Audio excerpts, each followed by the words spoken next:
He had exactly $4.37 to his name when he watched a woman's heart break in real time. She didn't scream, she didn't cry. She just sat there, frozen, as her blind date walked out the door, leaving her alone with the truth she'd finally been brave enough to tell. Her son was dying, and apparently that made her unlovable. Ethan Cole should have minded his own business. He should have caught his bus, gone home to his daughter, and forgotten the whole thing by morning. Instead, he spent his last emergency cash on a stranger's dinner. That single decision would change everything. If you want to see how one broken Valentine's Day night led to the most unexpected love story, stay with me until the end. Hit that like button and comment the city you're watching from so I can see how far this story travels. The fluorescent lights of the Starlight Diner hummed with the particular frequency of loneliness that only cheap diners possess after 10 o'clock on a weeknight.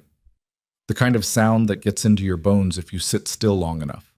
The kind that reminds you that you're one of the forgotten ones. The people who eat alone, who wait for buses that run every 45 minutes, who count coins instead of dollars. Ethan Cole had been counting coins for 3 years now. He sat in a cracked vinyl booth near the window, his reflection staring back at him like a ghost he'd stopped trying to outrun. 34 years old, calloused hands from construction work, dark circles under hazel eyes that used to laugh more than they did now. A wedding ring he still wore, even though the woman who'd placed it there had been gone for almost 4 years. 4 years this March. He pulled his phone from his jacket pocket and checked the time. The bus wouldn't arrive for another 22 minutes. His daughter Emma was safe at home with Mrs. Delgado from next door, the 73-year-old widow who refused payment but always accepted the cookies Emma insisted on baking for her. Chocolate chip, every single time. More coffee?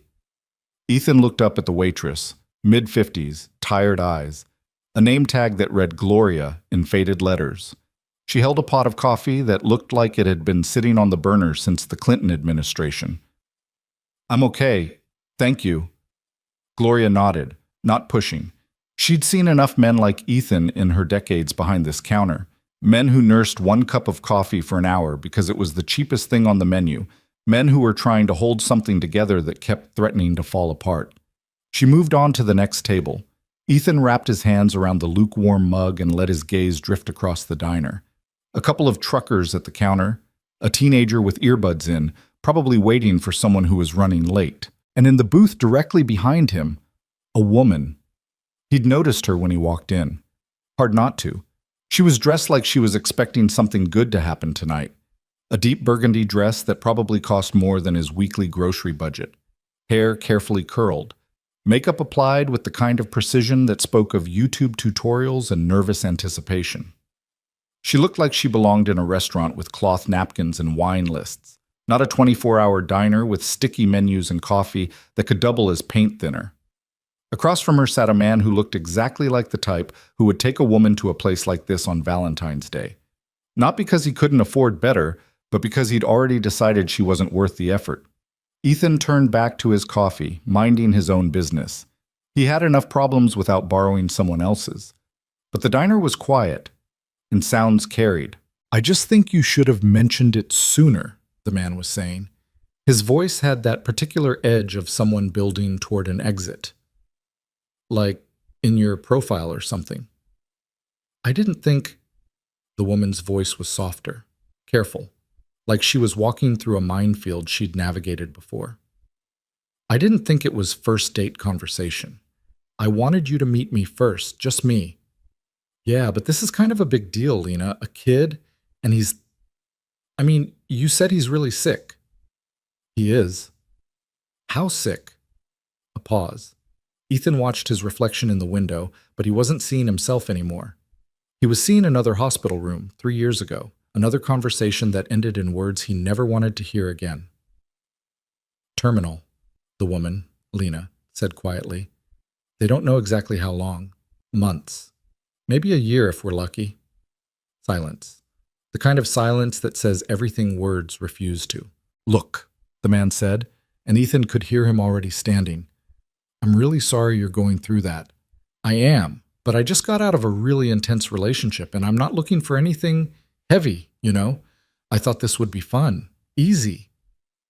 "Easy," Lena repeated. The word came out hollow. Yeah, and this is a lot. My son dying is a lot. I didn't mean it like that. How did you mean it? The man sighed, the sigh of someone who had already checked out of the conversation and was now just going through the motions of leaving. I'm sorry, Lena. I really am. I hope everything works out for you. I do. Ethan heard footsteps. The bell over the door chimed once, that cheap, cheerful sound that felt obscene in the moment.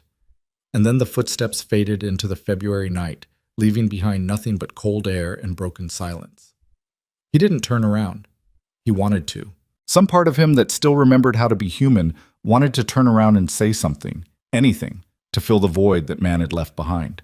But what do you say to a woman whose child is dying, whose date just walked out, whose entire evening had been carefully constructed around the hope that maybe, just maybe, someone would see her as more than her tragedy? What words exist for that? So he sat there, hands wrapped around cold coffee, listening to the sound of a woman trying very hard not to cry in public. It lasted about 30 seconds. Then he heard her sob, just once, quickly stifled, and something inside him broke. Ethan stood up before he could talk himself out of it. He grabbed his coffee mug, still had about an inch of liquid left, might as well not waste it, and walked the 3 steps to her booth. Mind if I sit down? Lena looked up at him with startled eyes, green, he noticed, the color of spring leaves after rain, that were red-rimmed and suspicious. Her hands were pressed flat against the table like she was trying to hold herself in place. I'm sorry? I'm not trying to... He stopped, realizing how this must look. Strange man approaching crying woman in a late-night diner. Not exactly a hallmark moment. I was sitting right there. I heard everything, and I just thought maybe you shouldn't have to sit alone right now. You heard everything. These booths aren't exactly soundproof. She let out a sound that might have been a laugh in another timeline. No, I guess they're not. Look, I can leave you alone. That's probably what you want. But my bus doesn't come for another... He checked his phone. 18 minutes, and I make a pretty good wallflower if you just need someone to sit across from you so you don't feel like the whole diner is staring. Lena glanced around. Gloria was pretending to wipe down the counter. The truckers were very focused on their pie. The teenager hadn't looked up from her phone. They're not staring, she said. They will be if you're still crying in 5 minutes. People get uncomfortable. He shrugged. I don't. Get uncomfortable, I mean. With crying, my daughter's 7. I've seen some stuff. Another almost laugh. She wiped her eyes with the back of her hand, a gesture that smeared her careful makeup and somehow made her look more real. Your daughter. Emma. She's home with a neighbor who makes her feel like royalty. I was just coming back from a job site, second shift. He gestured to his worn jeans, the construction dust he hadn't quite managed to shake off. Hence the fancy attire. You look like you've been working. That's the nicest way anyone's ever said I look like hell. This time, she did laugh. Small, fragile, but real. Sit down, she said. Please. He slid into the booth across from her, setting his mostly empty mug on the table between them. For a long moment, neither of them said anything. The diner hummed its lonely frequency. Outside, a car passed on the wet street, headlights sweeping across the window like a slow-motion strobe. His name is Noah, Lena said suddenly. My son. He's 5. Noah. Good name. He picked it himself, actually. Not really. I mean, I named him when he was born, but when he was 3, he decided his name was boring and wanted to be called Captain. We compromised on letting him be Captain Noah on weekends. Sounds like a born negotiator. He is. Her voice cracked on the present tense, like she was already practicing for when it would have to become past tense. He really is.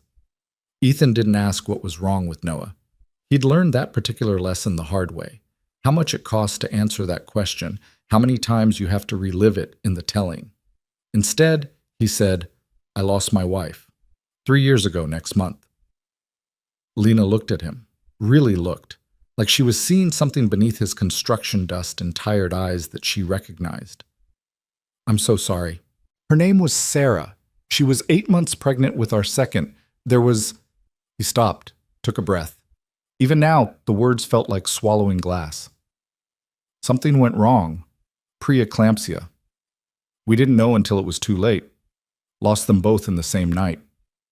The silence that followed was different from before. This was the silence of two people who understood that some losses don't have silver linings. Some grief doesn't teach you lessons or make you stronger. Some pain just hurts forever, and the best you can do is learn to carry it. How? Lena whispered. How do you keep going? Emma. The answer came immediately, because it was the only answer. I keep going because she needs me to, because every morning she wakes up and looks at me like I'm the whole world, and I can't— His voice roughened. I can't let her down, even when I want to stop, even when I'm so tired I can barely stand up. She needs me, so I keep going. And does it ever stop hurting? No. He held her gaze, refusing to lie to her. But you get better at carrying it. The weight doesn't change. You just get stronger. Lena's eyes filled with tears again, but she didn't look away. I'm so scared, she admitted. Not of losing him. I mean, yes, of course, but that fear it's already happened. It's been happening for 2 years. What I'm scared of is after. Who am I if I'm not his mother? What do I do with all this love when he's not here to receive it? You find other places to put it, other people who need it. That sounds like something a therapist would say. That's what my therapist told me. She was right, eventually. Took me about a year to admit it. You're in therapy? Every other Tuesday, court mandated after the divorce. Wait, no, sorry, that's my cover story. The corner of his mouth quirked up. The truth is I couldn't afford it for a long time, and then my union started offering free counseling, and I figured I'd be an idiot not to take advantage. Is it helping? Yeah, I mean, I'm sitting in a diner at 10:30 on Valentine's Day with $4 to my name, about to miss my bus, and have to wait another 45 minutes in the cold. So clearly my life is a stunning success. He spread his hands. But I can talk about Sarah now without feeling like my chest is caving in. That's something. That's a lot, actually. Some days. They lapsed into silence again, but this time it felt different, less like loneliness and more like companionship. Like they'd found each other on the same deserted island, and even if they didn't know what to do next, at least they weren't alone anymore. Gloria approached, coffee pot in hand. This time she didn't ask, just filled Ethan's mug and raised an eyebrow at Lena, who shook her head.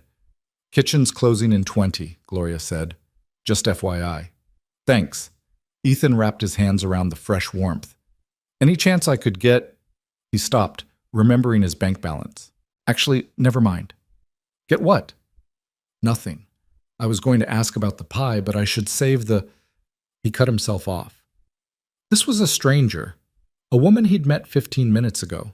She didn't need to hear about his financial problems, but Lena was looking at him with those spring rain eyes, and he found himself finishing the sentence anyway. I should save my last few dollars in case Emma needs something. It's stupid. She's fine. Mrs. Delgado has everything covered, but I like having emergency cash on hand. In case. In case of what?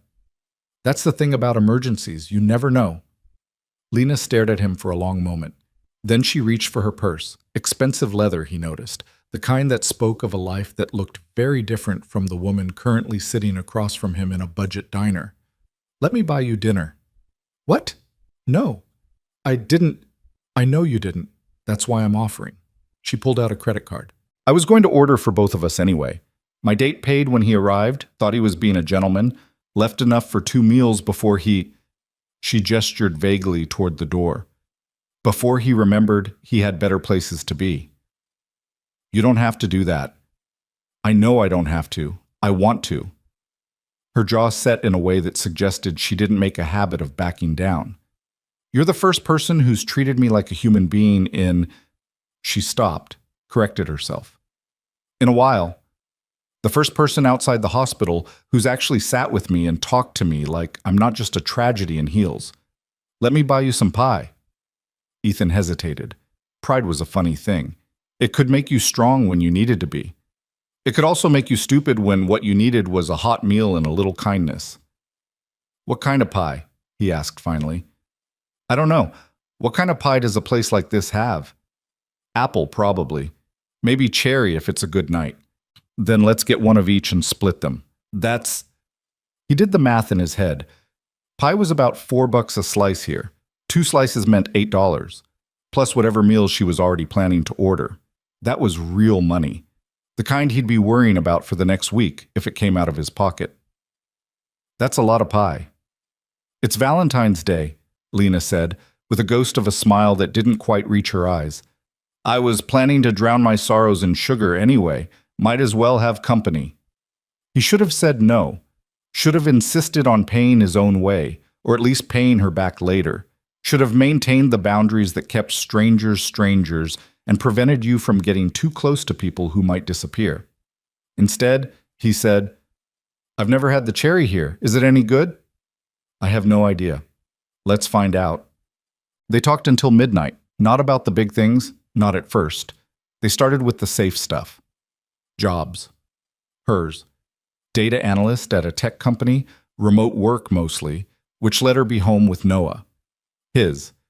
Construction, residential mostly, the kind of physical labor that left you too tired to think at the end of the day, which was sometimes a mercy.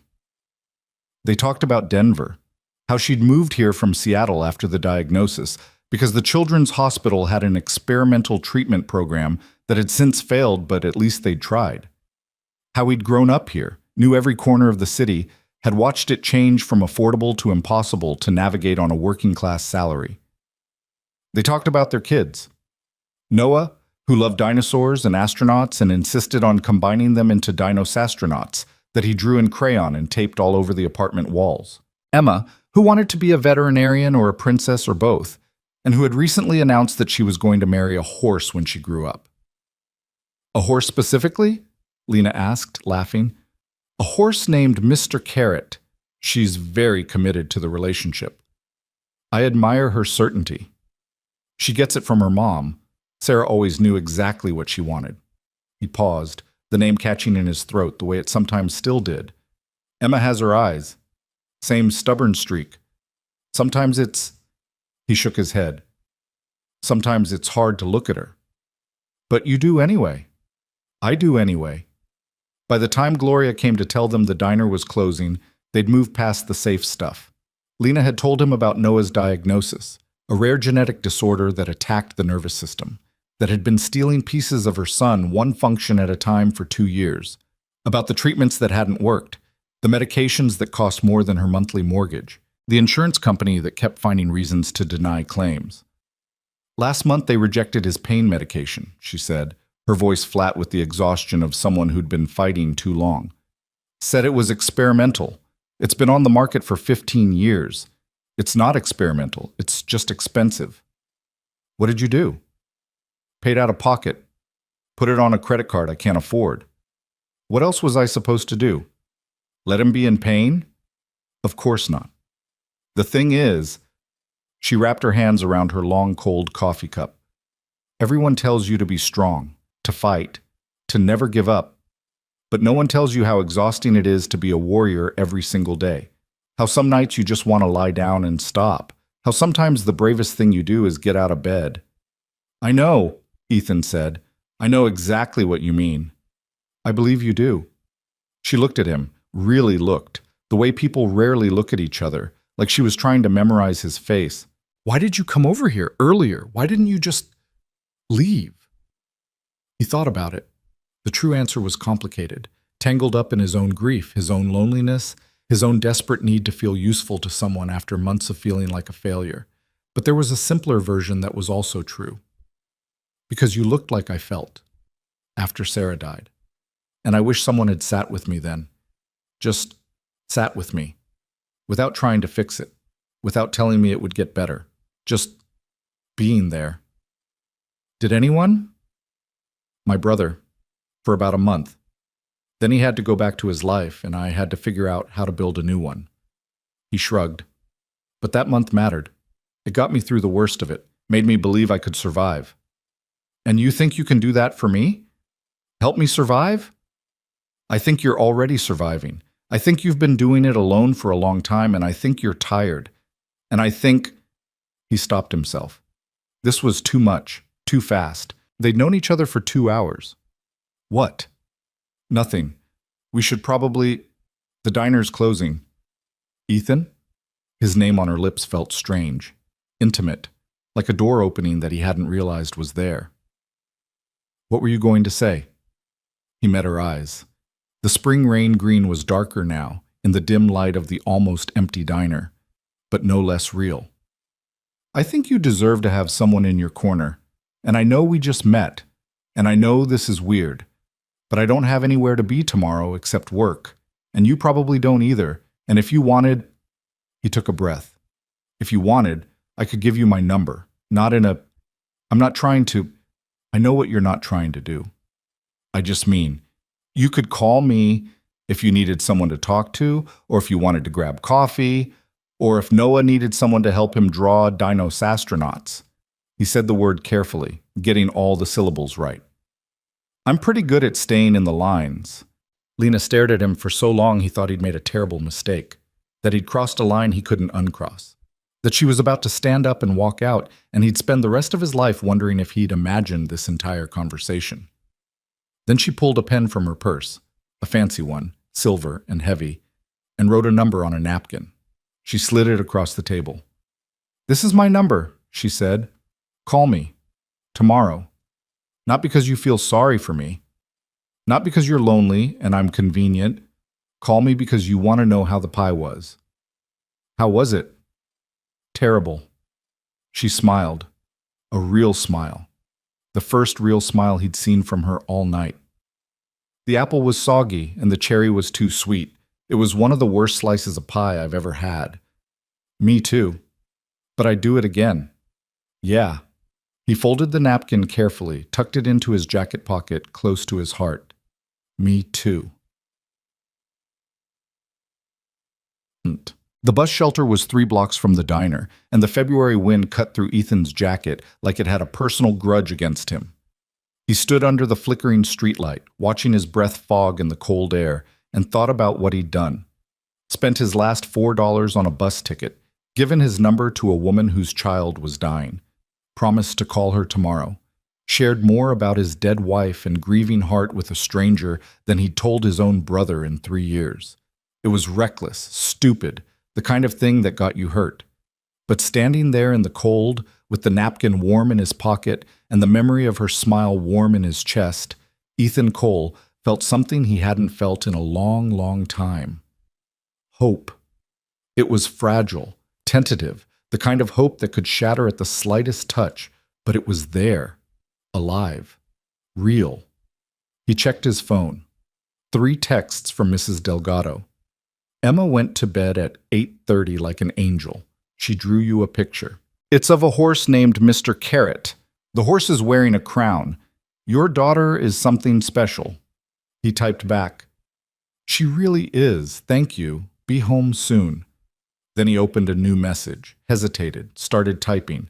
"This is Ethan, from the diner. I just wanted you to know..." He deleted it, tried again. "Hey, it's Ethan. I know I said I'd call tomorrow, but..." Deleted again. "The pie was terrible, and I can't stop thinking about..." Delete. He put the phone away. He would call tomorrow, like he'd promised. Right now, he needed to get home to his daughter, to the small apartment that was always too cold in winter and too hot in summer, to the life he'd built from the ashes of the one he'd lost. But as the bus finally appeared around the corner, headlights cutting through the darkness, Ethan Cole allowed himself one more moment of hope. Maybe this was how it happened. Maybe this was how you started again. Not with grand gestures or perfect timing. Not with wine and roses and restaurants with cloth napkins. But with bad pie and a cold bus shelter and 2 broken people who recognized something real in each other. Maybe the worst night of his year was about to become the beginning of something he'd never expected. Or maybe he was just tired and lonely and reading too much into a conversation with a stranger. Time would tell. The bus doors opened with a pneumatic hiss, and Ethan climbed aboard, $4 poorer and somehow, impossibly, richer than he'd been in years.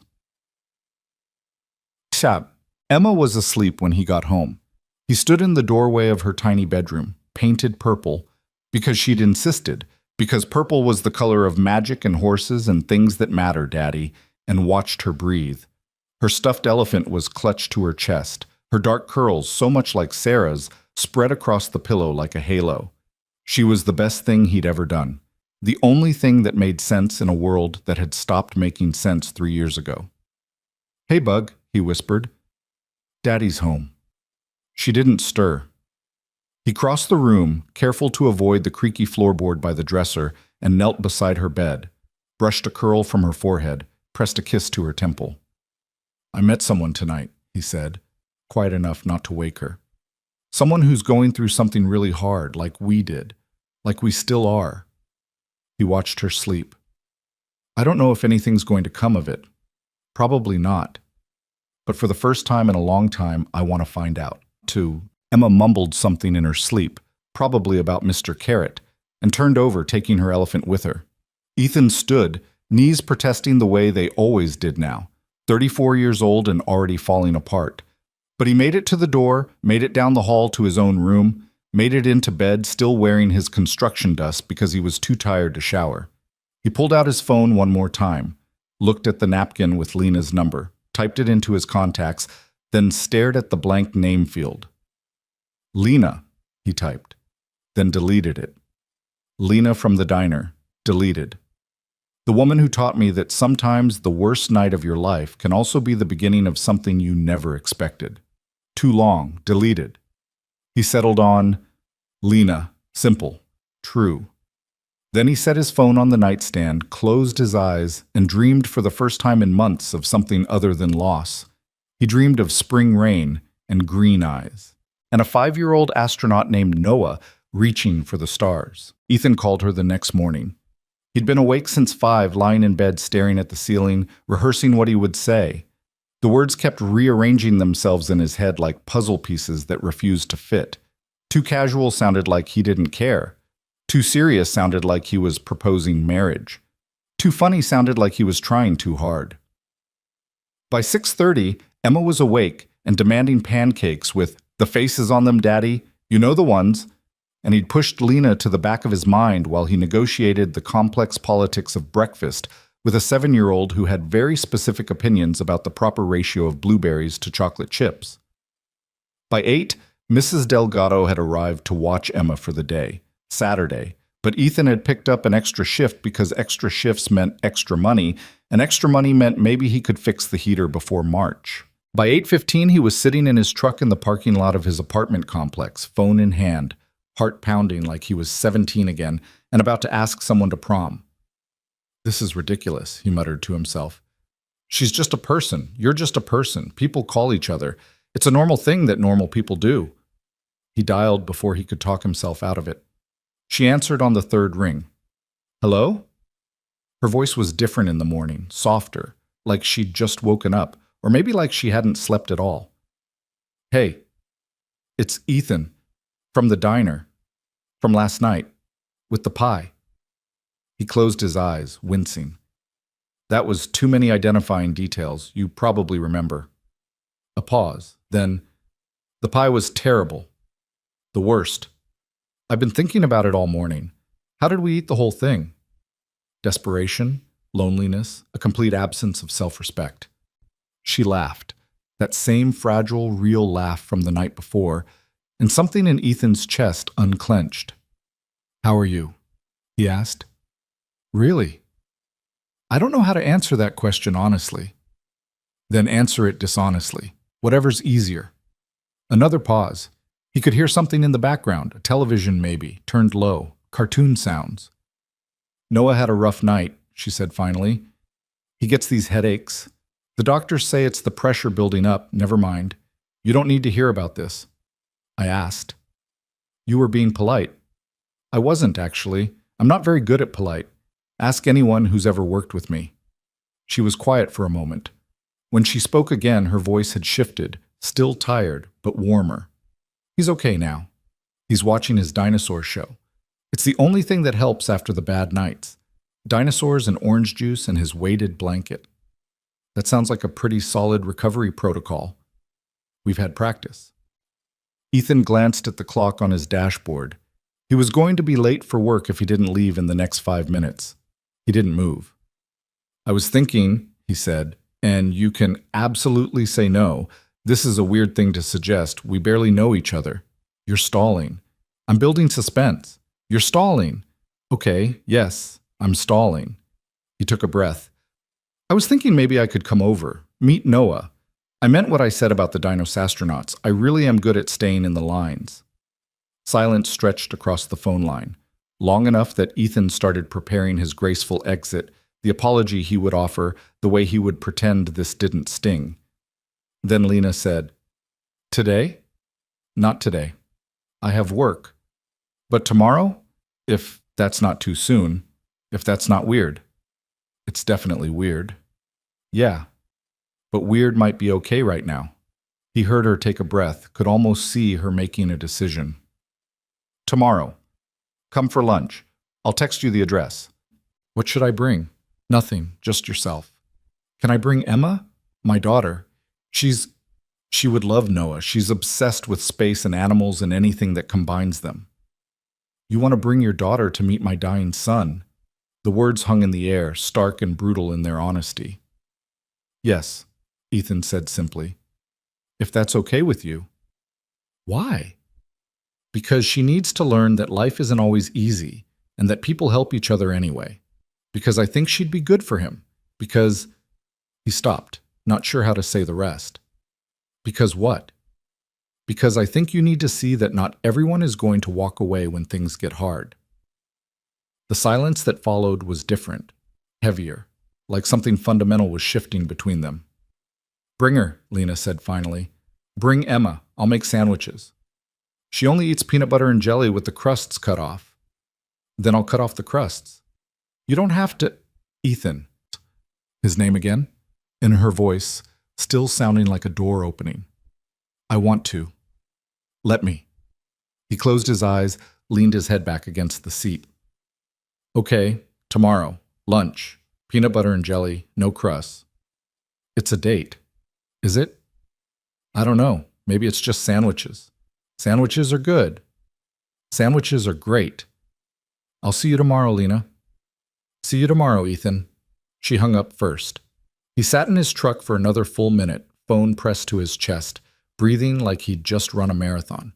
Then he started the engine and drove to work, late for the first time in 3 years. He didn't even care. The apartment was smaller than he'd expected. Ethan stood in the doorway, holding Emma's hand, taking in the space that Lena had turned into a home. It was a one-bedroom, he could tell that immediately from the layout, with a fold-out couch in the living room that clearly served as Lena's bed. The furniture was mismatched but clean. The walls were covered in Noah's drawings, dinosaurs in spacesuits, rockets shaped like T-Rexes, a family portrait that showed 2 stick figures holding hands under a yellow sun. Only 2 figures. Mother and son. You must be Emma. Ethan looked down to find a small boy standing in front of them. Noah Parker was 5 years old and impossibly thin, with his mother's green eyes and a smile that seemed too big for his face. He was wearing dinosaur pajamas even though it was noon, and his bald head, the chemotherapy, Ethan realized with a jolt, was covered by a baseball cap that read Space Commander in glittery letters. I'm Noah, the boy said. My mom says you're here to draw with me. Emma, who had been uncharacteristically quiet since they'd arrived, stepped forward. She was clutching her favorite purple backpack, the one she'd insisted on bringing because it contained supplies. I brought crayons, she announced. 64 colors, including silver and gold. Noah's eyes went wide. Do you have space gray? I have regular gray and sparkle gray. Is that the same? Sparkle gray is better than space gray. I know, right? And just like that, they were off. 2 small humans who had decided in the space of 30 seconds that they were going to be friends. Emma dropped her backpack on the living room floor and started unpacking crayons while Noah watched with the intensity of someone witnessing a miracle. Ethan looked at Lena, who was standing by the kitchen doorway with an expression he couldn't quite read. That was fast, he said. Kids don't overthink things. They just decide. She gestured toward the kitchen. Come help me with the sandwiches. They'll be fine. He followed her into the small galley kitchen where a loaf of bread and a jar of peanut butter sat on the counter next to a package of strawberry jelly. She'd remembered peanut butter and jelly, crust cut off. Thank you, he said, for having us. Thank you for coming. I wasn't sure you would. I said I would. People say a lot of things. She turned to the counter, started spreading peanut butter with more focus than the task required. He watched her hands, slender, careful, trembling slightly, and understood what she wasn't saying. The guy from the diner, he said quietly. He's not the first one who's left, is he? Her hand stilled. No. How many? Enough to stop counting. Lena, it's fine. She resumed her spreading, movements sharp now, controlled. I understand it, actually. I do. It's a lot to take on. A sick kid, medical bills, the constant appointments and emergencies and middle-of-the-night crises. No one signs up for that. No one wants to. I'm here. She stopped again, didn't turn around. I know, she said. That's what scares me. From the living room came the sound of Emma's laughter, high and bright, followed by Noah's voice explaining something about how dinosaurs could have survived if they'd just learned to fly rockets instead of waiting for the asteroid. He has good days and bad days, Lena said, still facing the counter. Today is a good day. You're seeing the good version of him. The version that talks and laughs and makes up stories about dinosaurs. But there's another version, the one who can't get out of bed, who cries because everything hurts and I can't fix it, who asks me why this is happening to him and I don't have an answer. I know. You don't. Not yet. She finally turned to face him, and her eyes were bright with unshed tears. If you stay, if you really stay, you're going to see things that break your heart. You're going to watch him get worse. You're going to be there when I fall apart, and I will fall apart, Ethan. I'm barely holding it together now. I know, he said again. I'm not asking you to hold it together. Then what are you asking? He took a step closer, then another, close enough that he could see the dark circles under her eyes, the way her mascara was slightly smudged from wiping away tears before he arrived, the fine lines around her mouth from years of forcing smiles she didn't feel. I'm asking for sandwiches, he said. Just sandwiches, and maybe another lunch after this one, and maybe a dinner somewhere that isn't a 24-hour diner with terrible pie. I'm not asking you to let me save you. I'm not asking to be your hero. I'm just asking to be here, in whatever way you need, for however long you'll let me. Lena stared at him. A tear escaped, tracked down her cheek. She didn't wipe it away. Why? She whispered. Because you asked me how I keep going that night in the diner, and I told you, Emma. She needs me, so I keep going. He reached out slowly, giving her time to pull away if she wanted. She didn't. His fingers brushed her cheek, caught the tear before it reached her jaw. But Emma's not the only reason anymore. She closed her eyes, leaned into his touch just slightly, just enough. Ethan, you don't have to say anything. You don't have to decide anything. Just let me make sandwiches with you. Let me watch my daughter make your son laugh. Let me be here. She opened her eyes. Spring rain, green leaves, a door opening. Okay, she said. Okay. From the living room, Noah's voice carried, Emma, look! I drew a dinosastronaut that's also a princess. See the crown? That's the best dinosastronaut I've ever seen, Emma replied. Can we tape it on the wall with the others?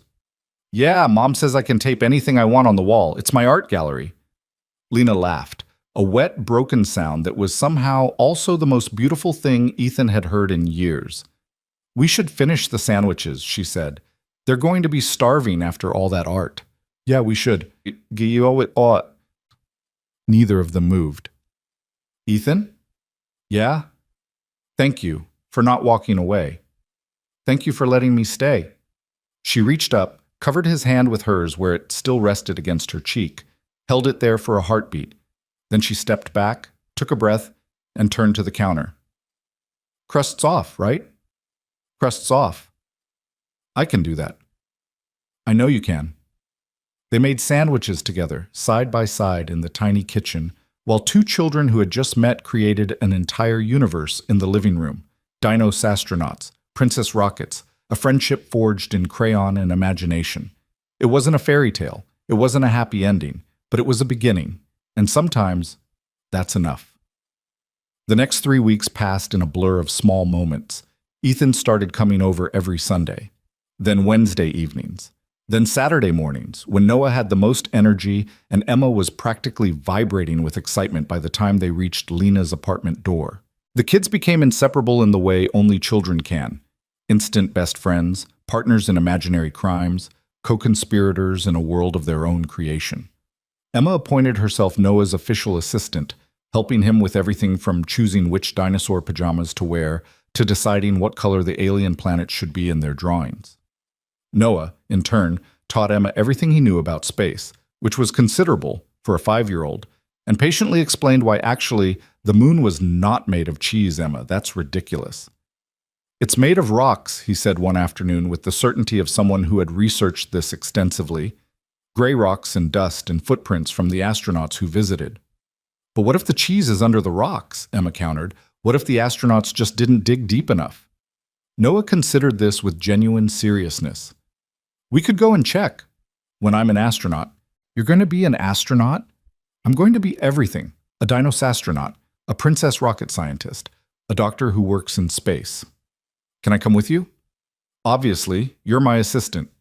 Ethan watched them from the kitchen doorway, coffee in hand, something warm and aching building in his chest. Lena stood beside him, close enough that their shoulders almost touched. He talks about the future like it's certain, she murmured, like there's no doubt. Maybe that's how kids survive. They don't know how to give up. Or maybe he's braver than all of us. Maybe both. Lena turned to look at him. She'd stopped wearing as much makeup on his visits, had stopped trying to hide the exhaustion behind carefully applied concealer. He preferred her this way, real, unguarded. You've been here every week, she said, for almost a month. I have. It's a lot, Ethan. The driving, the time, the... Stop. What? Stop trying to give me an exit. He set down his coffee, turned to face her fully. I don't want an exit. I'm not looking for one. Every time you try to push me away, I'm going to push back. That's just how this works now. This? What exactly is this?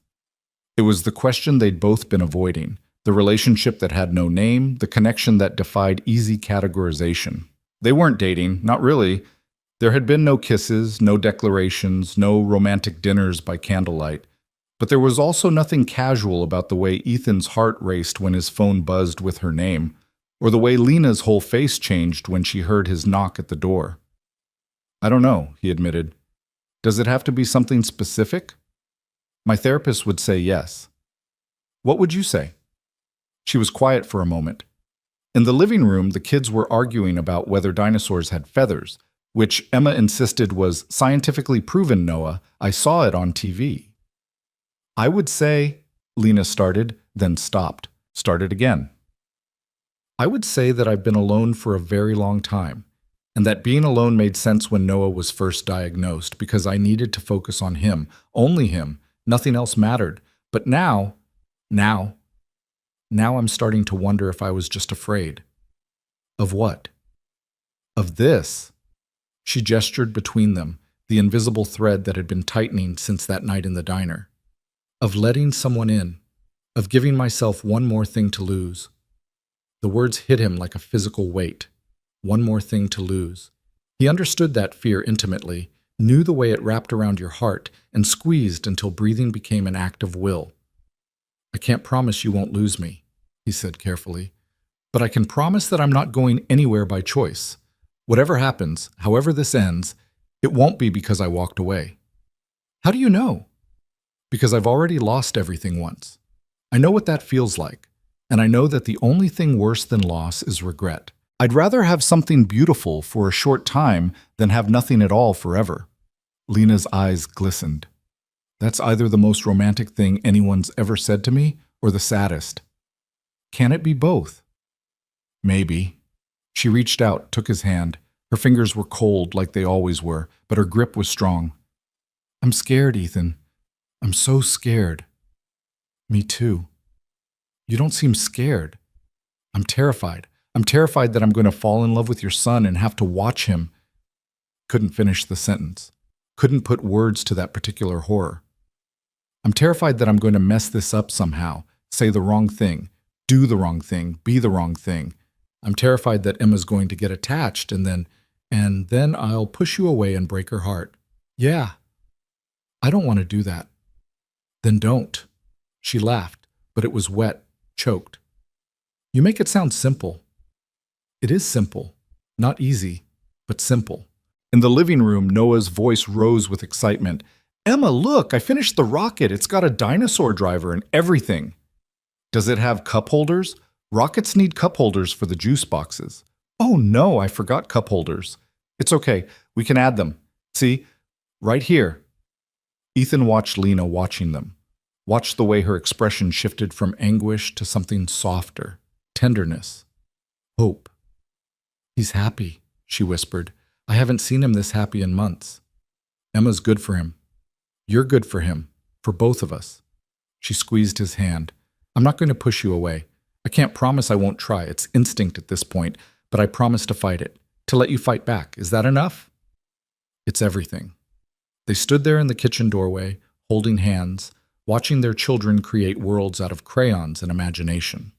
Outside, February was giving way to March, the first hints of spring warming the Denver air. It wasn't a fairy tale, but it was starting to feel like something real. The bad days came without warning. One Wednesday, Ethan arrived to find the apartment dark, the curtains drawn, the usual sounds of Noah's cartoons replaced by a heavy, pressing silence. Lena answered the door in sweatpants and a faded t-shirt, her eyes swollen from crying. He's having a bad day, she said, before Ethan could ask.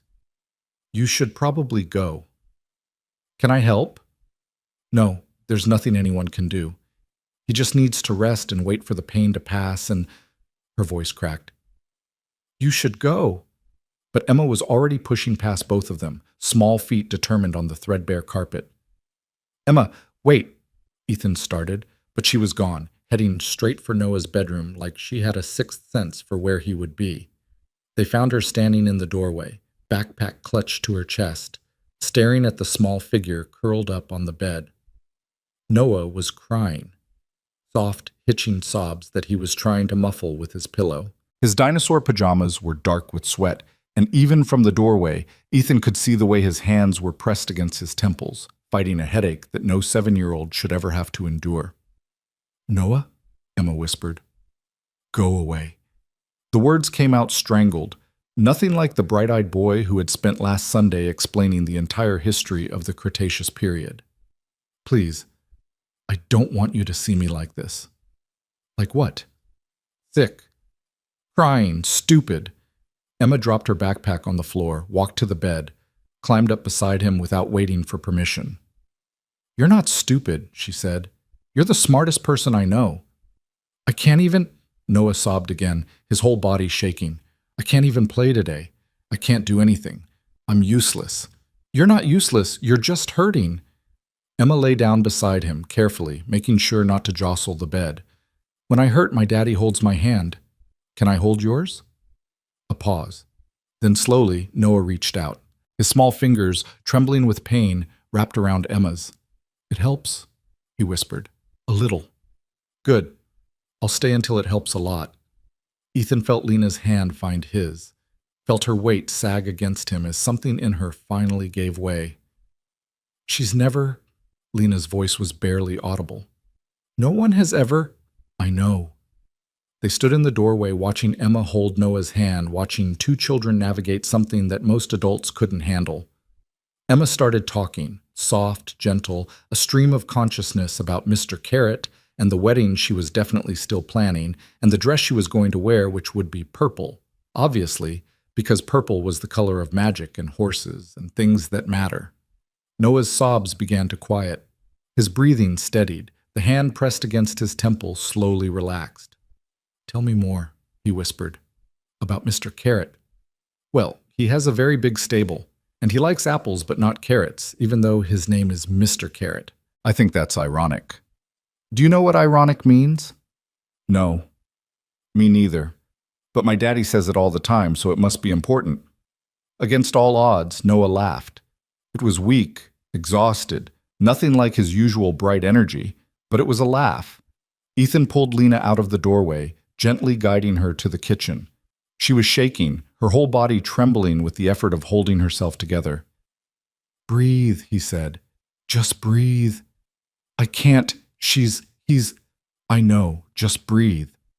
She grabbed his shirt, fisted the fabric, held on like he was the only solid thing in a world that kept shifting beneath her feet. "I'm so tired, Ethan. I'm so goddamn tired of watching him suffer. Every time I think I've got a handle on it, every time I think I'm strong enough, he has a day like today and I realize I'm not strong at all. I'm just pretending. I've been pretending for 2 years and I don't know how much longer I can. You don't have to pretend with me. I don't know how to do anything else." He pulled her into his arms. She resisted for half a second. Instinct, self-protection, the wall she'd been building for years, and then she collapsed against him. Not crying, just breathing, just letting herself be held. "You're not alone anymore," he said into her hair.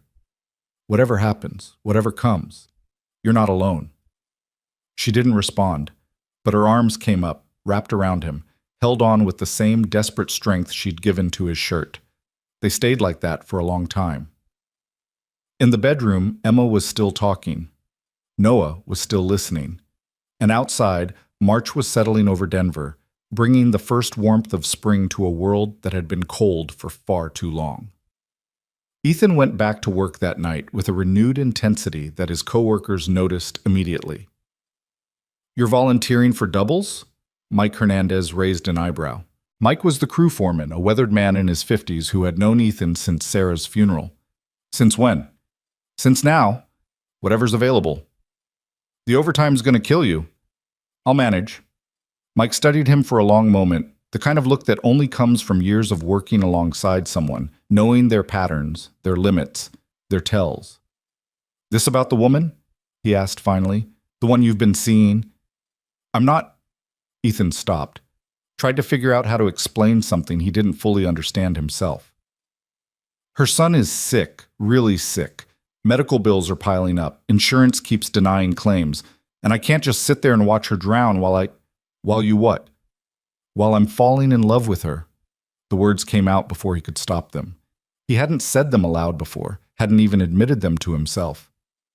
"And with her son. And the whole situation is a mess, and I know it's probably too soon, and I know it's probably stupid, but nothing stupid about loving people," Mike said. "Stupid would be not loving them because you're scared." "Since when are you a philosopher?" "Since my third wife taught me the hard way." Mike clapped him on the shoulder. "Take the doubles. I'll put in a good word with payroll, see if we can get you approved for the emergency fund." "What emergency fund?" "Union's got a hardship program for members dealing with medical situations. Doesn't matter if it's your situation or someone you're helping. If the medical bills are drowning someone, the fund kicks in." Ethan stared at him. "I didn't know that existed." "Most people don't. It's not advertised because there's not enough money to help everyone. But I've known you for what, 6 years? You've never asked for anything, never missed a shift, never complained about the bad assignments." Mike's voice softened. "You're a good man, Ethan Cole. Let someone help you for once." "I don't know what to say." "Say you'll fill out the paperwork. I'll leave it in your locker tomorrow." That night, Ethan worked until his muscles screamed and his bones ached, and every inch of his body was begging for rest. He thought about Lena, alone in her apartment, dealing with bad days that would only get worse. He thought about Noah, fighting a battle that no child should have to fight. He thought about Emma, who had somehow become the bravest person he knew, holding a dying boy's hand like it was the most natural thing in the world. He thought about love, how it showed up in the strangest places, how it demanded everything and offered no guarantees, how you could lose it all in a heartbeat. He knew that better than anyone, but how the alternative was so much worse. Not loving, not trying, not being there when it mattered. By the time he clocked out, the sun was rising over Denver, painting the sky in shades of gold and pink.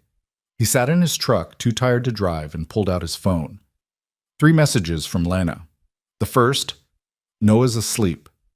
The headache finally broke around midnight. The second, "Emma was incredible. I've never seen anyone calm him down like that." The third, "Thank you for everything, for being here, for not running, for letting your daughter teach my son that he's not alone." He typed back, "I'm always here. Get some sleep. I'll call you tomorrow." Then he added, before he could talk himself out of it, "I love you. Sent. He stared at the screen, heart pounding, waiting for a response. The typing bubbles appeared. Disappeared. Appeared again. Finally, her message came through. I love you too. I'm terrified. But I love you too. Ethan leaned his head back against the seat and closed his eyes. The sun was warm on his face. His body ached in ways he'd forgotten were possible. He had exactly $12 in his account until payday, and he'd just signed up for doubles that would leave him half dead for the next month. But for the first time in 3 years, for the first time since the night he'd lost Sarah and their unborn child, Ethan Cole felt like he was exactly where he was supposed to be. In love, terrified, alive, and completely, utterly unwilling to be anywhere else. The insurance denial letter arrived on a Tuesday. Lena was standing at the kitchen counter, sorting through mail she'd been avoiding for 3 days, when she found the envelope from Nationwide Health Insurance. The paper was crisp, official, the company logo embossed in corporate blue at the top. Everything about it screamed authority, finality, a decision made by someone in a distant office who had never met her son. She didn't need to open it. She'd received enough of these letters over the past 2 years to recognize the weight of bad news in her hands. But she opened it anyway, because that's what you do when your child is dying, and every piece of paper might be the difference between comfort and suffering. Denial of coverage, the header read. Claim number 847291NP. The medication in question was a specialized pain management drug that Noah's neurologist had been requesting for 6 months. It was designed specifically for children with his condition, specifically to manage the kind of deep, grinding nerve pain that kept him awake at night and left him sobbing into his pillow. It cost $1,800 a month. Without insurance, it was impossible. With insurance, it was apparently still impossible. Experimental treatment, Lena read aloud, her voice flat. Not approved for pediatric use in the specified condition. Alternative generic medications recommended. The alternative generic medications had been tried. All of them. They either didn't work or made Noah so drowsy he couldn't stay awake to eat, couldn't play with Emma, couldn't be a child for the little time he had left. Her hands were shaking when she called the insurance company. She waited on hold for 47 minutes, listening to tinny classical music and periodic reminders that her call was very important to them. When she finally reached a human being, a woman with a pleasant voice and a script she'd clearly read 1,000 times, Lena explained the situation with as much calm as she could muster. I understand your frustration, Ms. Parker, the woman said, but the medication in question has not been approved by our medical review board for coverage under your plan. My son's doctor prescribed it, his specialist, the person who actually examines him and knows his medical history. I understand. However, our medical review board has determined that the treatment is not medically necessary at this time. He's in constant pain. How is pain management not medically necessary? There are alternative medications that are covered under your plan. The alternatives don't work. We've tried them all. His doctor has documented this extensively. I can submit your case for secondary review, but I should inform you that these decisions are rarely overturned. How long does secondary review take? 6 to 8 weeks. Lena closed her eyes. 6 to 8 weeks. Noah might not have 6 to 8 weeks of good days left. Every day the pain went unmanaged was a day stolen from whatever time remained. Is there anything else I can help you with today, Miss Parker? No, Lena said. No, there isn't. She hung up the phone and sat down on the kitchen floor, back against the cabinets, and let herself cry. Not the quiet, controlled tears she'd learned to shed in private, but the raw, ugly sobs that she usually saved for the shower, for the car, for the moments when Noah was asleep and couldn't hear his mother falling apart. That's how Ethan found her when he arrived an hour later. He let himself in with the key she'd given him 2 weeks ago, calling out his usual greeting, expecting to find her and Noah in the living room working on their latest art project. Instead, he found the apartment silent and Lena crumpled on the kitchen floor, a piece of paper clutched in her hand. Lena, what happened? She couldn't speak, just handed him the letter. He read it quickly, his expression hardening with each line. By the time he finished, a muscle was ticking in his jaw, the same tell she'd noticed when he talked about the contractors who had underpaid him, the landlord who kept ignoring repairs, all the small injustices that working people absorb daily without complaint. 1,800 a month, he said. Yes. And the appeal takes 2 months. Yes. Where's Noah? Mrs. Patterson's apartment. She's watching him while I... Lena gestured vaguely at herself, at the floor, at the disaster of her current state. While I figured out what to do, Ethan set the letter on the counter. Then he sat down on the floor beside her, close enough that their shoulders touched. We'll figure this out, he said. How? I'm already drowning in debt. I've maxed out 3 credit cards. My savings are gone. I can't... She choked on the words. I can't watch him suffer because I don't have enough money. I can't let him hurt because some insurance company decided his comfort isn't worth $1,800 a month. You won't have to. Ethan, you don't understand. I understand perfectly. His voice was steady, calm, the voice of someone who had already made a decision. I've been picking up doubles for the past month. I have some money saved, and there's a hardship fund through my union. Mike told me about it. We can apply for that. I can't take your money. It's not taking, it's sharing. That's the same thing. No, it isn't. He turned to face her, took her hands in his. They were still shaking. Lena, listen to me. I love you. I love Noah. I'm not going to sit here and watch either of you suffer when I have the ability to help. That's not who I am. That's not who we are. We? Yes, we. You and me. You and whatever this is, whatever we're building, it's not something I do halfway. I'm all in. Have been since the diner. She stared at him through blurred eyes. You've known me for 2 months. I've known you for 2 months, and I'd give you everything I have. Imagine what I'll do when it's been 2 years. A sob escaped her, but this time it was mixed with something else. Relief. Gratitude. The overwhelming sensation of not being alone. I can't ask you to do this, she whispered. You're not asking. I'm offering. He squeezed her hands. Let me help, please. She wanted to say no. Every instinct she'd developed over years of single motherhood, years of handling everything herself because there was no one else, screamed at her to refuse, to protect herself from the inevitable disappointment when he changed his mind, when the weight became too much, when he realized what he'd signed up for and walked away like everyone else. But she was so tired, so impossibly, crushingly tired. Okay, she said. Okay. Ethan pulled out his phone and started typing. I'm texting Mike right now about the hardship fund, and I'll talk to the guys tomorrow about picking up extra shifts. The guys? My crew. They're good people. When one of us needs help, we help. You can't ask them to work extra shifts for a stranger. You're not a stranger. You're my... He stopped, searching for the right word. You're mine, and Noah's mine, and Emma's yours. That's how family works. Family. The word hit her like a physical force, knocking loose something she'd been holding on to for years, the belief that she was alone, the certainty that no one would stay. Family, she repeated. Yeah, family. From somewhere down the hall, she heard Mrs. Patterson's door open, heard Noah's voice calling out, Mom, I drew a new dino-sastronaut. This one has lasers. Lena wiped her eyes, pulled herself together with the practiced efficiency of someone who had done it 1,000 times before. I should go get him, she said. I'll come with you. You don't have to. I know I don't have to. I want to. They stood up together. Ethan's hand found hers, held on, didn't let go. When Noah saw them walking toward him, his face lit up with the pure, uncomplicated joy that only children possess. Ethan, you came! Look at my dino-sastronaut. He's got lasers and a jetpack. That's the most powerful dino-sastronaut I've ever seen. I know, right?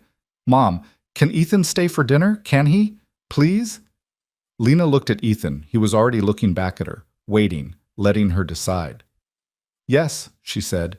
Ethan can stay for dinner. And after dinner, can we work on the rocket? Yes. And can we call Emma? I want to show her my lasers. Yes, baby. We can call Emma. Noah whooped with excitement and grabbed Ethan's free hand, pulling him toward the apartment. Come on, we have so much to do. Ethan let himself be pulled, but he didn't let go of Lena's hand. The three of them walked down the hallway together, linked, connected, a chain that refused to break. For the first time in 2 years, Lena allowed herself to believe that maybe, just maybe, she wasn't going to have to do this alone. The crew meeting happened the following Saturday. Ethan hadn't planned to make a speech. He'd intended to quietly approach Mike about the hardship fund, fill out the paperwork, and handle things privately. But word traveled fast on construction sites, and by Thursday afternoon, everyone knew something was going on. "Heard you've been picking up doubles for a month straight," said Carlos, the youngest member of the crew, while they were cleaning up after a shift. "That's brutal, man. You okay?" "I'm fine." "Nobody picks up doubles for a month because they're fine. It's personal." "Personal like money trouble or personal like woman trouble?" Ethan sighed.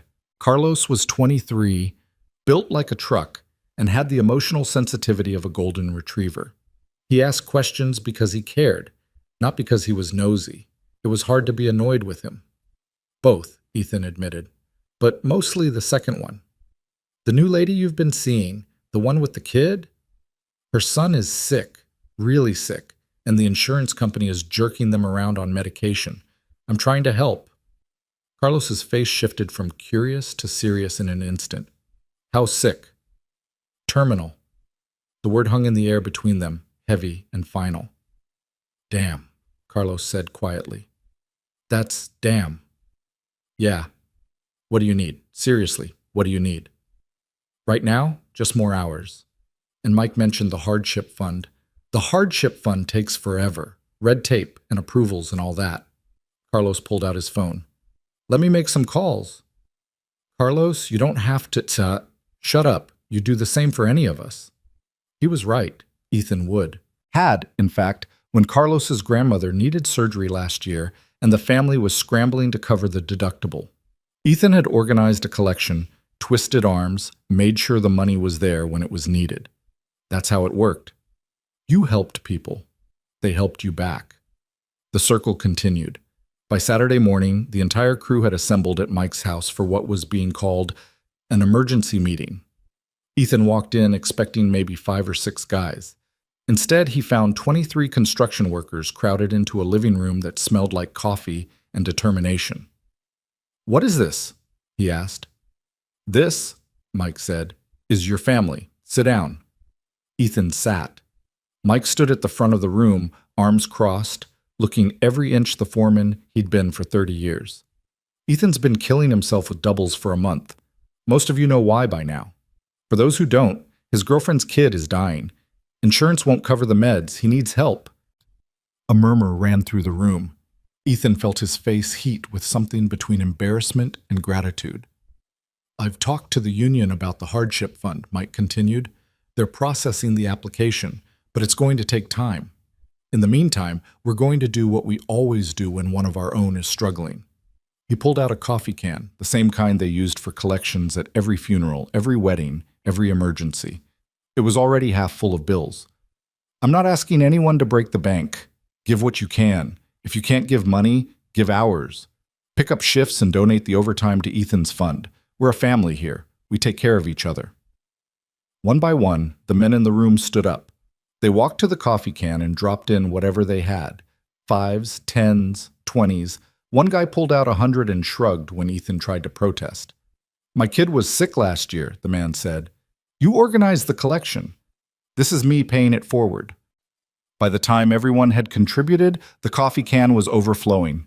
Mike counted it later, $2,300. Enough to cover the first month of medication and part of the second, but that wasn't all. "I'm taking your Saturday shifts for the next 6 weeks, Carlos announced. "Don't argue. I need the hours anyway." "I've got your Wednesdays," said another man. "My wife's been complaining I'm home too much. This gives me an excuse." "I'll cover the union paperwork," Mike added. "Get the hardship fund pushed through faster. I know people." Ethan looked around the room at these men. Some he'd known for years, some he barely knew at all, and felt something crack open in his chest. "I don't know what to say." "Don't say anything," Mike replied. "Just take care of that family of yours. That's all we ask." That night, Ethan drove to Lena's apartment with an envelope full of cash and a heart full of something he couldn't quite name. She opened the door in her usual exhausted state. Noah had had another bad day. She'd been up since 4, but her expression shifted when she saw his face. "What happened?" she asked. "What's wrong?" "Nothing's wrong." He handed her the envelope. "Open it." She did, counted the bills, looked up at him with eyes that were suddenly impossibly bright. "Where did this come from?" "My crew. They took up a collection, and they're covering my shifts so I can spend more time here, and Mike's pushing through the union hardship fund, and—" He had to stop, had to take a breath. "They want to help. They don't even know you, and they want to help." Lena stared at the money in her hands. $2,300. Enough to buy Noah's medication, enough to give him comfort, enough to mean everything. "I don't understand," she whispered. "Why would strangers do this?" "Because they're not strangers. They're family. My family." He stepped closer, cupped her face in his hands. "And you're my family now. You and Noah. That means their family, too." She broke then. Not the controlled, quiet crying she usually allowed herself, but great racking sobs that shook her whole body. Ethan pulled her into his arms and held her while she fell apart, while 2 years of carrying everything alone finally caught up with her. "I've got you," he murmured into her hair. "I've got you. I can't. I don't. You don't have to do anything. Just let me hold you." So she did. She let him hold her. Let him carry the weight for just a moment. Let herself believe that maybe the world wasn't as cruel as she'd thought, that maybe there were still good people who helped each other without expecting anything in return. When she finally pulled back, her eyes were swollen and her face was blotchy, and she was the most beautiful thing Ethan had ever seen. "I love you," she said. "I love you so much it terrifies me. I love you too, and I'm not going anywhere. Promise?" "Promise." From the bedroom, Noah's voice called out, "Mom, is Ethan here? Can he come read me a story?" Lena laughed, wet, exhausted, but real. "Yeah, baby, he's here. Tell him I want the one about the astronaut who saves the galaxy." "I'll tell him." She looked at Ethan, and something passed between them. An understanding, a commitment, a choice to keep walking forward together, no matter what came next. "He's waiting," she said. "Then let's not keep him waiting." They walked to Noah's room together, hand in hand, and Ethan read the story about the astronaut who saved the galaxy. He did all the voices. He made the rocket ship sounds. He watched Noah's face light up with wonder, watched him forget for just a moment that he was sick, that he was dying, that his body was failing him one cell at a time. And when the story was over and Noah was drifting off to sleep, Ethan sat beside his bed and made a silent promise. Whatever time this boy had left, it would be filled with love, with family, with astronauts and rocket ships and all the magic that childhood was supposed to contain. He would make sure of it, no matter what it cost. The medication arrived 3 days later. Lena had called in every favor, pushed every button, expedited every process. The money from Ethan's crew covered the first month.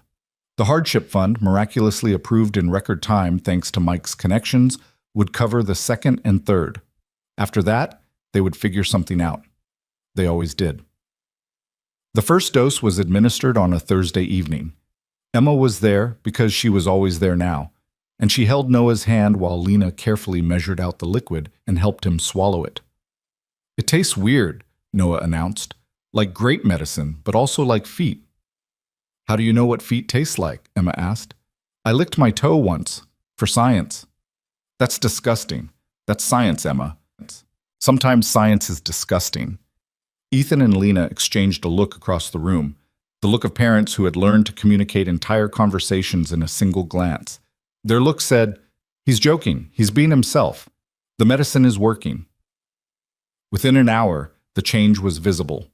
The tension around Noah's eyes eased, the furrow between his brows, the one that had become permanent over the past months, smoothed out. He stopped pressing his hands against his temples. He started laughing, really laughing, the bright, unself-conscious laughter of a 5-year-old who had temporarily been freed from pain.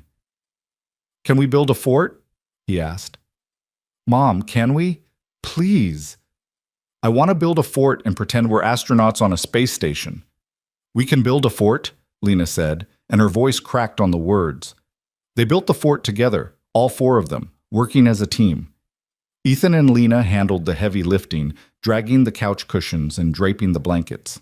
Emma and Noah directed operations from the floor, arguing about optimal structural integrity and the proper placement of the entrance tunnel.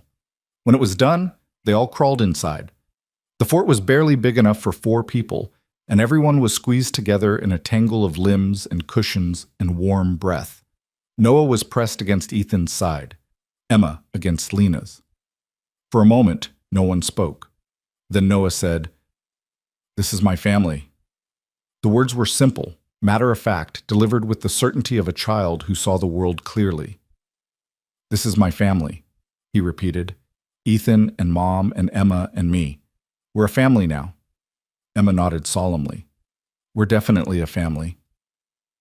Ethan looked at Lena over the children's heads.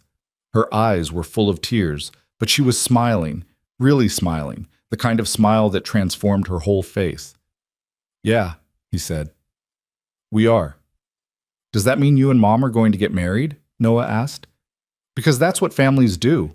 They get married and live together." "Noah," Lena started, "I'm just asking. It seems like the logical next step." "The logical next step," Ethan repeated, amused despite himself. "You've been spending too much time with Emma."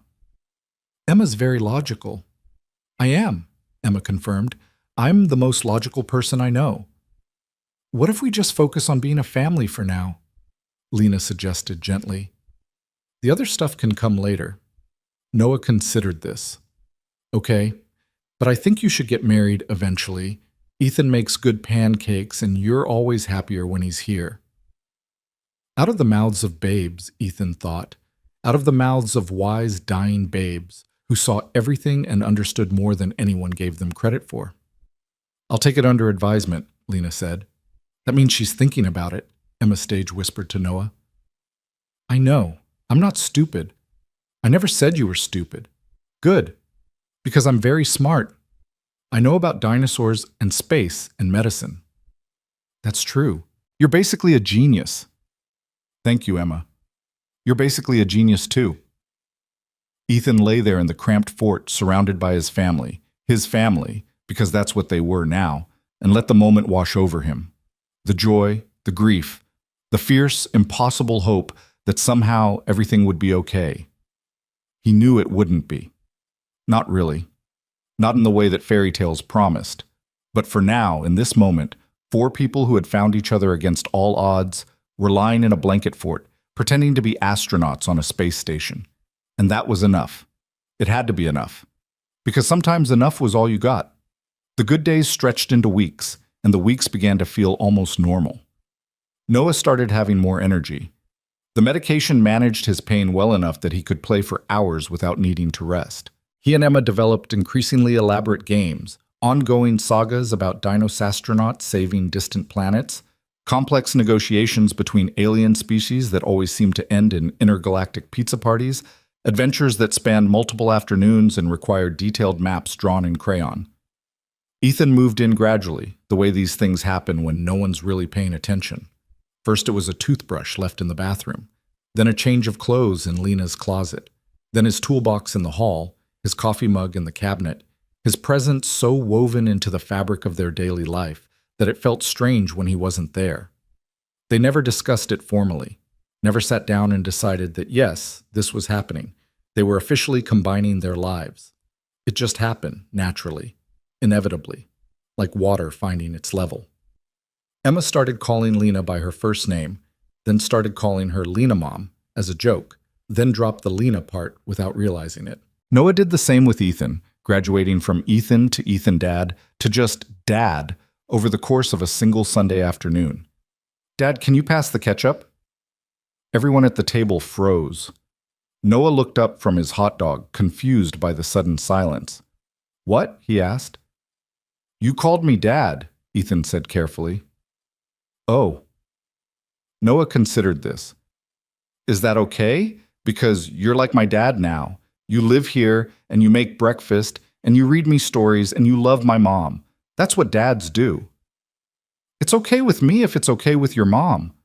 They both looked at Lena, who had tears streaming down her face. Mom, are you sad? No, baby. She wiped her eyes, laughing through the tears. I'm the opposite of sad. I'm so happy I don't know what to do with it. Then why are you crying? Because sometimes when you're really happy, it comes out as crying. It's complicated. Adults are weird. Yes, Lena agreed. Yes, we are. Noah went back to his hot dog, the matter apparently settled. Across the table, Emma was grinning. Does this mean Noah's my brother now? She asked. I think that's up to you and Noah, Ethan said. Noah, are you my brother? Noah thought about it with the seriousness of someone considering a major life decision. Yes, but I'm the older brother because I know more about space. You're 5, I'm 7, I'm older. Age doesn't matter, space knowledge matters. That's not how it works. That's how it works in our family. Our family. The words hung in the air, precious and fragile and exactly right. Fine, Emma conceded. You can be the older brother in space knowledge, but I'm the older sister in everything else. Deal. They shook on it, 2 children who had decided to become siblings through sheer force of will. Ethan looked at Lena across the table, across the beautiful chaos of their accidental family, and felt his heart crack open with something too big to name. I love you, he mouthed. I love you too, she mouthed back. And for one perfect moment, everything was exactly as it should be. The moment couldn't last. They all knew that, but they held on to it anyway, with both hands, refusing to let go until the very last second. Because that's what you do when you love someone. You hold on, even when it hurts. Even when you know what's coming, you hold on. The decline began so slowly that at first, no one wanted to name it. Noah started sleeping longer, an extra hour here, an afternoon nap there. Nothing that seemed alarming on its own. Children needed rest, especially sick children, especially children whose bodies were fighting battles that no one could see. Lena told herself it was normal. Ethan told himself the same thing. They both knew they were lying. Then came the morning when Noah didn't want to get out of bed. I'm tired, Mom, he said, his voice smaller than usual. Can I just stay here today? Don't you want to see Emma? She's coming over after school. Maybe later. I just want to sleep a little more. Lena sat on the edge of his bed, brushing her fingers through the peach fuzz that had started growing back on his scalp. The chemotherapy had ended months ago, not because it worked, but because it hadn't, and there was no point in making him sicker for nothing. Does anything hurt? She asked. No, just tired. Okay, baby, you rest. I'll wake you when Emma gets here. But when Emma arrived that afternoon, bursting through the door with her usual energy and a new drawing she'd made at school, Noah was still asleep.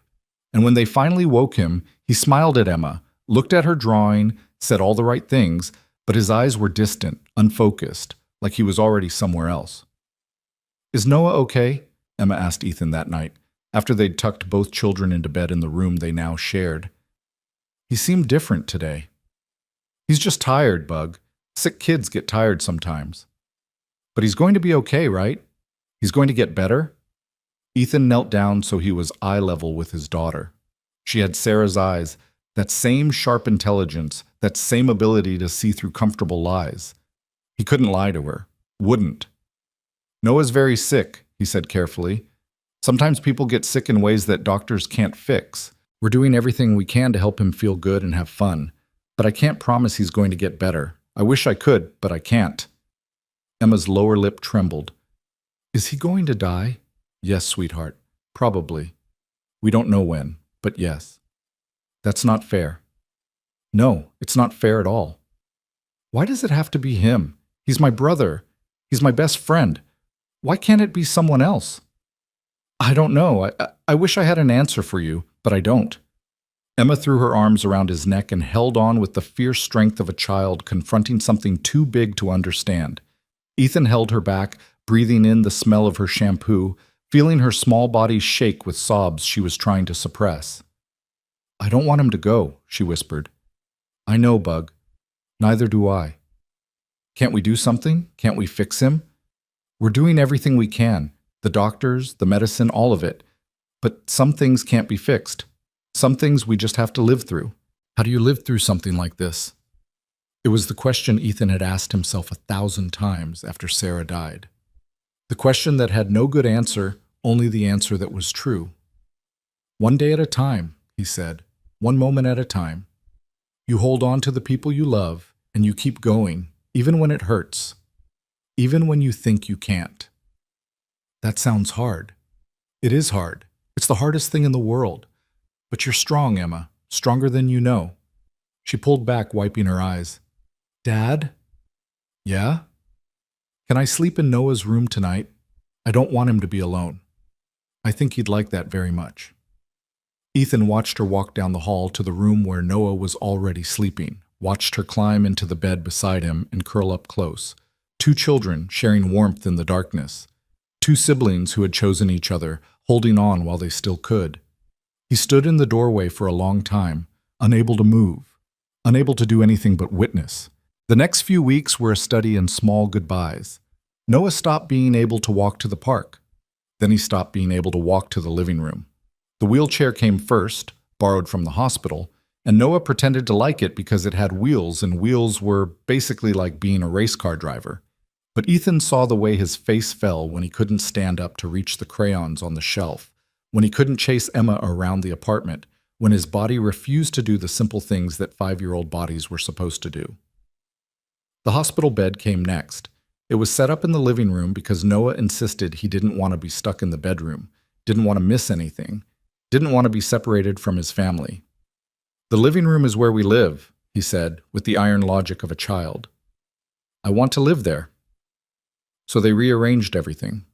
The couch moved against the wall. The TV was angled so Noah could see it from his bed. The crayon box was placed within arm's reach, though his drawings had become simpler now. Shaky lines, uncertain shapes, dinosaur-astronauts that looked more like blobs with legs. Emma drew with him every day. She sat beside his bed and held up the paper, describing what she was creating, asking for his input. "Should the rocket be red or blue?" "Blue." "Space is blue." "Space is black." "Blue is better. Trust me, I'm the space expert." "Fine." "Blue rocket. What about the dinosaur?" "Green. Dinosaurs are always green." "That's a stereotype, Noah. Dinosaurs could have been any color." "Then make this one purple. Purple is my second favorite color." "What's your first favorite?" "Whatever color you're using." The days blurred together. Good hours and bad hours, moments of clarity and moments of confusion. Noah started forgetting things, what day it was, what he'd eaten for breakfast, conversations they'd had just hours before. The doctors called it neurological progression. Ethan called it watching a child disappear piece by piece. Lena handled it with a calm that terrified him. She moved through the routines with mechanical precision, medications at the right times, appointments kept, comfort measures administered with gentle efficiency. But at night, when she thought everyone was asleep, Ethan heard her crying in the bathroom. Not loud sobs, just quiet weeping that went on and on, the sound of a mother saying goodbye to her son, one tear at a time. He tried to help, tried to take over some of the burden, the nighttime care, the endless small tasks that keeping a dying child comfortable required. But Lena resisted, gently at first, then more firmly. "I need to do this," she said when he offered to take the night shift. "I need to be the one, while I still can." "You're exhausted. I'll have plenty of time to rest later when he's—" She couldn't finish the sentence. "I need to be here, every moment. I can't miss any of it." He understood. He hated it, but he understood. So he found other ways to help. He made meals that no one ate, kept the apartment clean, fielded the phone calls from well-meaning friends and distant relatives who wanted updates. He took Emma to school and picked her up, maintaining some semblance of normal routine for a 7-year-old whose world was slowly collapsing. And every night, when the medications had been given and Noah had drifted into fitful sleep, Ethan sat beside the hospital bed and held Lena's hand. They didn't talk much during these vigils. There wasn't much to say. They just sat together, two people loving each other through the darkness, waiting for a dawn that would never fully come. The last good day arrived without warning. Noah woke up that morning with more energy than he'd had in weeks. His eyes were bright, his smile genuine, his voice strong and clear. "I want to go outside," he announced. "I want to see the sky." They bundled him in blankets, loaded him into the wheelchair, and took him to the small courtyard behind the apartment building. It was late May, and Denver was showing off. Blue sky stretching to infinity, the mountains visible in the distance, flowers blooming in the scraggly garden that the building super maintained with more hope than skill. Noah tilted his face toward the sun and closed his eyes. "This is nice," he said. "This is really nice." Emma sat on the ground beside his wheelchair, making a crown out of dandelions she'd picked from the grass. Lena stood behind Noah, her hands on his shoulders, her eyes fixed on the mountains like she was trying to memorize them. Ethan watched all of them, trying to memorize everything. The way the light fell on Lena's hair, the concentration on Emma's face as she wove the dandelion stems together, the peaceful expression on Noah's face, the first truly peaceful expression in weeks. "Dad?" Noah said without opening his eyes. Ethan's heart clenched at the word. Dad. This boy had claimed him, and he had claimed this boy, and now... "Yeah, buddy? Can you do something for me? Anything. Take care of Mom after I'm gone. She pretends to be strong, but she's not. She's going to need someone to remind her that she's allowed to be happy." Ethan felt his throat close up. "Noah, I know I'm dying. You don't have to pretend. The doctors think I don't understand, but I understand everything. I've understood for a long time." Lena made a sound, a choked gasp that she quickly suppressed. Her hands tightened on Noah's shoulders. "I'm not scared," Noah continued, still with his eyes closed, still facing the sun. "I thought I would be, but I'm not. I'm just sad that I won't get to see what happens next. I wanted to be an astronaut. I wanted to see Emma grow up. I wanted to be at your wedding." "Our wedding?" Lena's voice was barely a whisper. "You're going to get married, right? You love each other. That's what people do when they love each other. We haven't talked about that. You should talk about it after I'm gone. Don't wait too long. Life is short." He laughed at his own words, a small, wry laugh that sounded far too old for a 5-year-old. "I know that better than anyone." Emma had stopped making her crown. She was staring at Noah with wide eyes, tears streaming down her face. "Noah, don't talk like that. You're going to be okay. You have to be okay. I'm not going to be okay, Emma, and that's okay. I know that doesn't make sense, but some things don't have to make sense to be true." He opened his eyes then, those green eyes that were so like his mother's, and looked at each of them in turn. Lena, Ethan, Emma. "I love you guys," he said simply. "I know I haven't known you very long, Ethan. And Emma, you were supposed to be just my mom's boyfriend's kid, not my sister. But you're my family, the best family I could have asked for. And I'm really glad I got to have you, even if it wasn't for very long." Nobody spoke. Nobody could. Noah tilted his face back toward the sun and smiled. "This is a good day," he said. "Can we stay out here a little longer?" "As long as you want," Ethan managed. "As long as you want." They stayed in the courtyard for 3 hours. Emma finished the dandelion crown and placed it on Noah's head, declaring him king of the Dinos astronauts.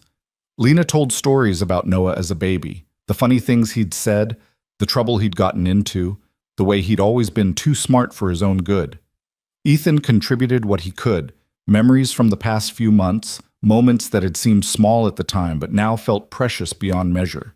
And Noah listened and laughed and added his own commentary, and for one perfect afternoon, he was just a little boy enjoying a beautiful day with the people who loved him. When the sun started to set and the air grew cool, they wheeled him back inside. He fell asleep almost immediately, exhausted by the effort of living so fully for a few hours. That night, after Emma was in bed and the apartment was quiet, Lena found Ethan sitting on the couch, staring at nothing. "He knew," she said, sinking down beside him. "This whole time he knew. Kids always know more than we think. I tried so hard to protect him, to keep him from being scared. And all along, he was protecting me. That's who he is. That's who you raised him to be." She leaned against him, her head on his shoulder, her hand finding his. "He wants us to get married," she said. "I heard." "What do you think about that?" Ethan was quiet for a long moment, not because he didn't know the answer, but because the answer felt too big for words. "I think," he said finally, that I want to spend the rest of my life with you. I've known that for a while. I was just waiting for the right time to say it. There's no right time. There's never a right time. Then I'll say it now. I love you, Lena Parker. I love your son. I love the family we've built. And when you're ready, whenever that is, I want to make it official. She was crying again. She seemed to always be crying these days. But this time there was something different in her tears, something that looked almost like hope. Ask me, she whispered. Not now. After. When the worst is over. Ask me then. I will. Promise? I promise. She kissed him, softly, gently, a kiss that tasted like tears and felt like forever. I love you, she said against his lips. I love you too. They held each other in the darkness, two people clinging to what they had while they still had it. In the other room, Noah slept peacefully, dreaming of stars. 3 days later, he didn't wake up. The morning started like any other. Ethan made coffee. Lena prepared Noah's medications. Emma sat at the kitchen table, working on a drawing she wanted to give Noah when he woke up. A picture of their whole family standing on the moon, surrounded by Dinos astronauts. But Noah didn't wake up. His breathing was shallow, barely there, a whisper of life that grew quieter with each passing hour. The hospice nurse came and went, explaining in gentle terms what was happening, what to expect, how long it might take. It could be hours, she said. It could be days. There's no way to know for certain. But he's not in pain. He's comfortable. That's the most important thing. Comfortable. Such a small word for such an enormous thing. They took turns sitting beside him. Lena rarely left, holding his hand, whispering things that only a mother could say to her child. Ethan stayed close, ready to take over when she needed a break, ready to catch her when she finally fell.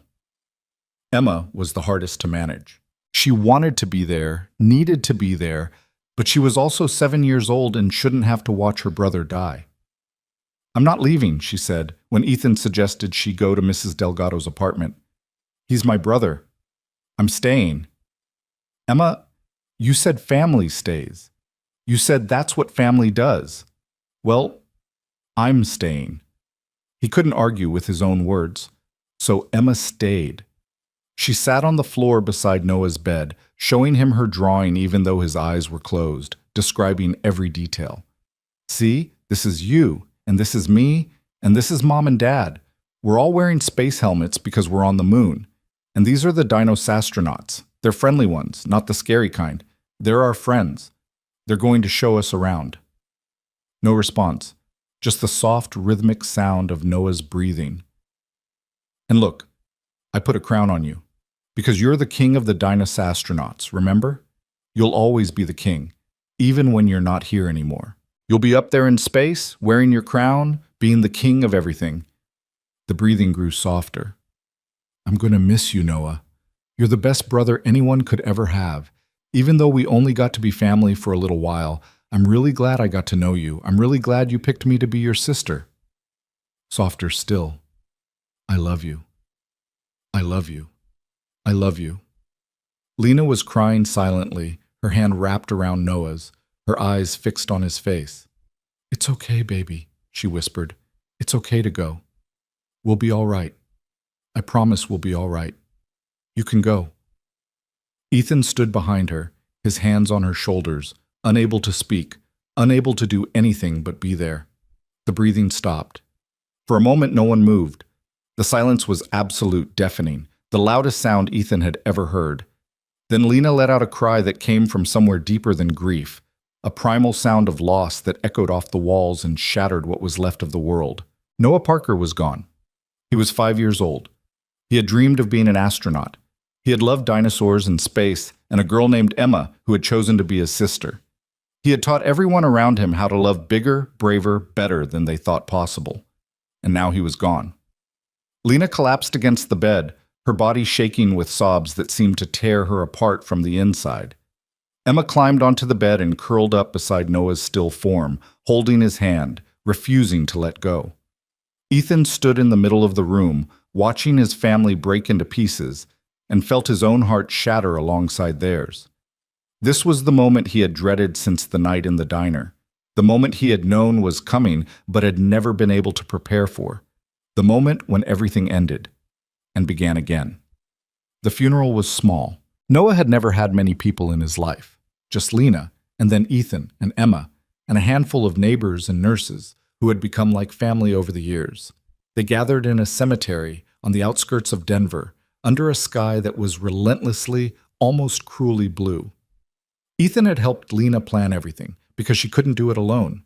The casket was small, too small, impossibly small, a size that should never have to exist. The headstone was simple: Noah James Parker, beloved son, brother, king of the Dinos astronauts. Emma had insisted on that last part. It has to say king of the Dinos astronauts, she'd said, with a firmness that brooked no argument. That's who he was. That's who he'll always be. So that's what it said. The service was brief. The minister spoke words that were meant to comfort, but Ethan barely heard them. He was watching Lena, watching the way she stood rigid and still, her face a mask of controlled agony. She hadn't cried since the day Noah died. Hadn't done much of anything, really. She moved through the days like a ghost, present but not present, there but not there. He was worried about her, more worried than he'd been about anything in his life. After the service, after the people had paid their respects and drifted away, Ethan found Lena standing alone at the grave. "We should go home," he said gently. "I don't have a home anymore." Lena, he was my home. Everything I did, everything I was, it was all for him. And now he's gone, and I don't know— Her voice cracked. "I don't know who I am without him." "You're still you, you're still—" "Don't." The word was sharp, cutting. "Don't tell me it's going to be okay. Don't tell me I'm strong. Don't tell me any of the things people say because they don't know what else to say." I wasn't going to say any of those things. Then what were you going to say? He thought about it. Thought about all the platitudes he'd heard after Sarah died, all the well-meaning words that had felt like sandpaper on an open wound. "I was going to say that I'm here, that's all. I'm here, and I'm not going anywhere, and you don't have to figure anything out right now. You just have to breathe, one breath at a time, that's all." She looked at him, really looked, for the first time in days. Her eyes were red-rimmed, hollow, ancient with grief. "I don't know if I can do this," she whispered. "I don't know if I can survive this." "You can. You will." "How do you know?" "Because I did. When Sarah died, when I lost her and the baby, I didn't think I could survive it either, but I did. Not because I was strong, but because I had no choice. Emma needed me, and now—" He took her hands, held them tight. "Now I need you. Emma needs you. We're your family, Lena. Let us help you survive this." Something flickered in her eyes. Pain, fear, and beneath it all, something that might have been hope. But then she looked away, and the flicker was gone. "I need to be alone," she said. "Just for a while. I need to— I can't— I understand. Do you?" I needed the same thing after Sarah. Time, space, room to fall apart without an audience. She nodded slowly. "Thank you for understanding. I'll be at home, whenever you're ready, however long it takes." She didn't respond, just turned back to the grave, to the small headstone, to the fresh earth that covered her son. Ethan walked away. It was the hardest walk of his life. The silence in the apartment was unbearable. Ethan and Emma came home from the funeral to find Lena's things exactly where she had left them, but Lena herself was gone. A note on the kitchen table, written in shaking handwriting. "I need some time. Please don't follow me. I'll be in touch." "Where did Mom go?" Emma asked, staring at the note. "She needs to be by herself for a while. Grown-ups sometimes need that when they're sad. But we're sad too. We should be sad together." "I know, Bug, but everyone handles grief differently. Mom just needs some space." "Is she coming back?" The question hung in the air, heavy with fear. "Yes," Ethan said with more certainty than he felt. "She's coming back." Days passed, then weeks. Lena texted occasionally, short messages that said nothing and everything. I'm okay. I'm staying with a friend. I need more time. Ethan responded to each one, keeping his replies brief, giving her the space she'd asked for, even though every instinct screamed at him to go find her, to bring her home, to hold her together by sheer force of will. But he knew from experience that grief couldn't be rushed, couldn't be fixed, could only be walked through, one agonizing step at a time. So he focused on what he could control. He got Emma to school. He made sure she ate, slept, did her homework. He held her when she cried, which was often, and answered her questions about death and loss and why the world was so unfair, which was constant. "Is this what it was like when Mommy Sarah died?" she asked one night, using the name she'd created to distinguish between her biological mother and the woman she'd started calling Mom. Similar, different. Every loss is different. But you got through it. Yeah, eventually. Will Lena get through it? I hope so. I believe so. What if she doesn't come back? What if she decides she doesn't want to be our family anymore? Ethan pulled his daughter close, breathing in the familiar scent of her hair. Then we'll be sad for a while, and then we'll figure out how to keep going. That's what we do, remember? We keep going. Even when it's hard? Especially when it's hard. Emma was quiet for a long moment. Then she said, I miss Noah. I know, I miss him too. I miss Mom. Yeah, me too. Do you think they're together, Noah and your mommy Sarah, in heaven or wherever people go? It was the question Ethan had been avoiding his entire life. The question he still didn't have an answer to. I don't know, he said honestly. But I hope so. I hope wherever Noah is, he's not alone. I hope he's surrounded by people who love him, having adventures, being the king of the dino-sastronauts. That's a nice thought. Yeah, it is. They sat together in the growing darkness, father and daughter, holding on to each other because there was nothing else to hold on to. And somewhere, in the quiet corners of Ethan's heart, hope refused to die. The letter arrived on a Tuesday, 2 months after Noah's death. Ethan found it in the mailbox, addressed to Lena in handwriting he didn't recognize. It had been forwarded from her old address to his. Apparently someone had updated her mailing information without telling him. He almost threw it away. Almost decided that whatever it was, it could wait until Lana decided to come home. But something made him look more closely at the return address. Denver Children's Hospital.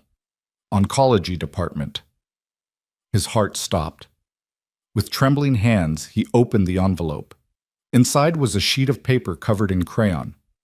Shaky lines, uncertain shapes, a dinosastronaut that looked more like a blob with legs, and at the top, in careful 5-year-old handwriting, For Mom after I go. Ethan sank onto the couch, the letter clutched in his hands, tears streaming down his face. Noah had written a letter to his mother before he died. A goodbye that had been sitting in some hospital drawer, waiting to be delivered. The letter was simple, short, devastating. Dear Mom, the nurses said I should write this for you. They said it might help you feel better after I'm gone. I don't know if that's true, but I wanted to try. I know you're going to be really sad. That's okay. I would be sad too if you died, but I don't want you to be sad forever. I want you to remember all the fun we had, the dinosastronauts and the space rockets, and the fort we built with Ethan and Emma. I want you to know that I'm not scared. I'm a little sad that I won't get to grow up and be an astronaut, but maybe I'll be an astronaut where I'm going. Maybe there's space wherever I end up. Please don't push Ethan away. He loves you so much. I can tell by the way he looks at you. And Emma is the best sister I ever had. She's the only sister I ever had, but she would still be the best even if I had 100 sisters. You're my favorite person in the whole world, Mom. You made everything less scary. You made me feel brave. I hope I can make you feel brave too. It's okay to be happy again. I want you to be happy. I want you to live and laugh and love and do all the things you couldn't do when you were taking care of me. I love you forever and ever and ever. You're king of the dinosastronauts. Noah. P.S. Please give Ethan and Emma hugs from me. Lots of hugs. As many as they need. Ethan read the letter 3 times. Then he pulled out his phone and dialed Lena's number. She answered on the second ring. Ethan, you need to come home. I told you I need more time. There's a letter from Noah. He wrote it before he died. The hospital just sent it. Silence on the other end. Then, so quietly he almost missed it. What does it say? It says he loves you. It says he wants you to be happy. It says, his voice broke. It says, please don't push me away. More silence, longer this time. Lena, I'm coming home. When? Now. I'm coming home now. She arrived at midnight. Ethan heard the car pull up, heard the engine cut off, heard the long pause before the door opened. He'd been sitting on the couch for hours, Noah's letter in his hands, waiting. Emma was asleep in her room. He'd debated waking her, but decided that Lena needed to read the letter first, needed to have that moment alone. The knock on the door was soft, hesitant. The knock of someone who wasn't sure they still belonged. He opened it. Lena stood in the hallway, thinner than he remembered, shadows carved deep beneath her eyes. She was wearing clothes he didn't recognize, borrowed, maybe, from whoever had taken her in these past 2 months. Her hair was longer, unwashed, pulled back in a careless ponytail. She looked like she'd aged 10 years in 8 weeks. But she was here. She was standing in front of him. She had come home. Hi, she said. Hi. Neither of them moved. The distance between them felt vast, uncrossable. 2 months of silence and grief and all the things they hadn't said. Then Ethan held up the letter. Lena's hand trembled as she took it. She stood there in the doorway, reading by the dim hallway light, and he watched her face crumble piece by piece as Noah's words reached her across the void of death. When she finished, she was crying. Not the silent tears she'd learned to shed in private, but great racking sobs that shook her whole body. She slid down the doorframe, sank to the floor, clutched the letter to her chest like it was the last piece of her son she would ever hold. Ethan sat down beside her, right there in the hallway, at midnight, where anyone could see. He didn't touch her, wasn't sure if she wanted to be touched, but he stayed close, present, available. He knew, she gasped between sobs. He knew I would push you away. He knew me better than I know myself. Kids always do. I'm so sorry, Ethan. I'm so sorry. I shouldn't have left. I shouldn't have... Stop. Stop. He reached out then, cupped her face in his hands, forced her to look at him. You don't have to apologize for grieving. You don't have to apologize for falling apart. You lost your child. There's no right way to survive that. There's only the way you survive it. I almost didn't survive it. The words hit him like a physical blow. He understood what she was saying, what she was admitting.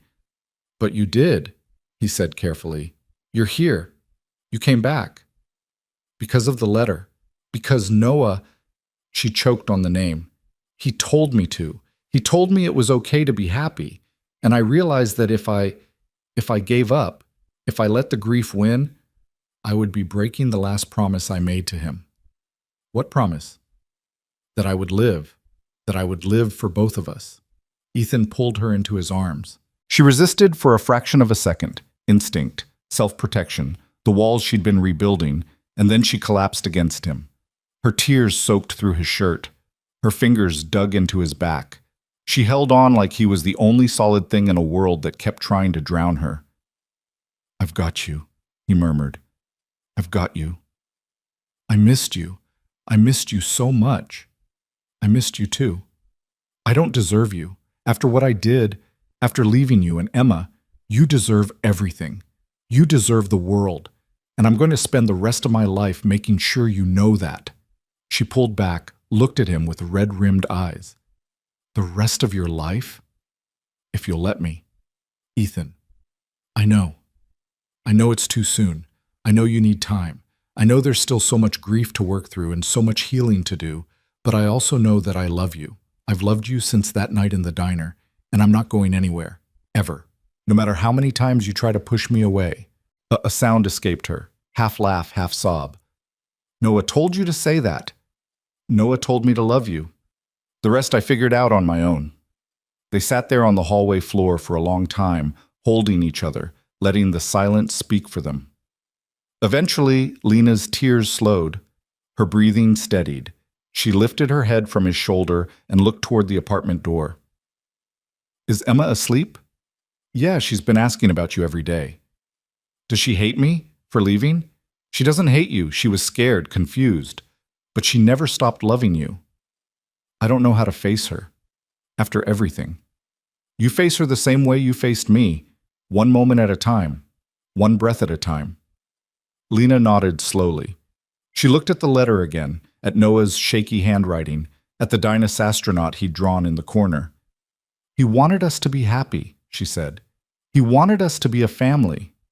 We already are a family. Not officially. Official doesn't matter.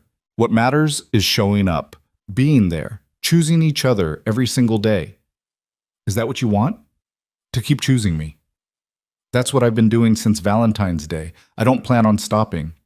She took a shaky breath, then another. Then she reached for his hand, threaded her fingers through his. Okay, she said. Okay. Okay, what? Okay, I'm ready. I'm ready to come home. Ethan stood, helped her to her feet. They walked into the apartment together, hand in hand, and the door closed behind them with a soft click. It wasn't a happy ending. Not yet. But it was a beginning. The days that followed were fragile, tentative, the careful steps of people learning to walk again after a long illness. Lena moved back in, but nothing was the same. Noah's hospital bed was gone, returned to the medical supply company. His drawings still covered the walls, but they felt different now. Not reminders of joy, but monuments to loss. Every corner of the apartment held memories that cut like glass. They rearranged the furniture, not to erase Noah, but to create space for what came next.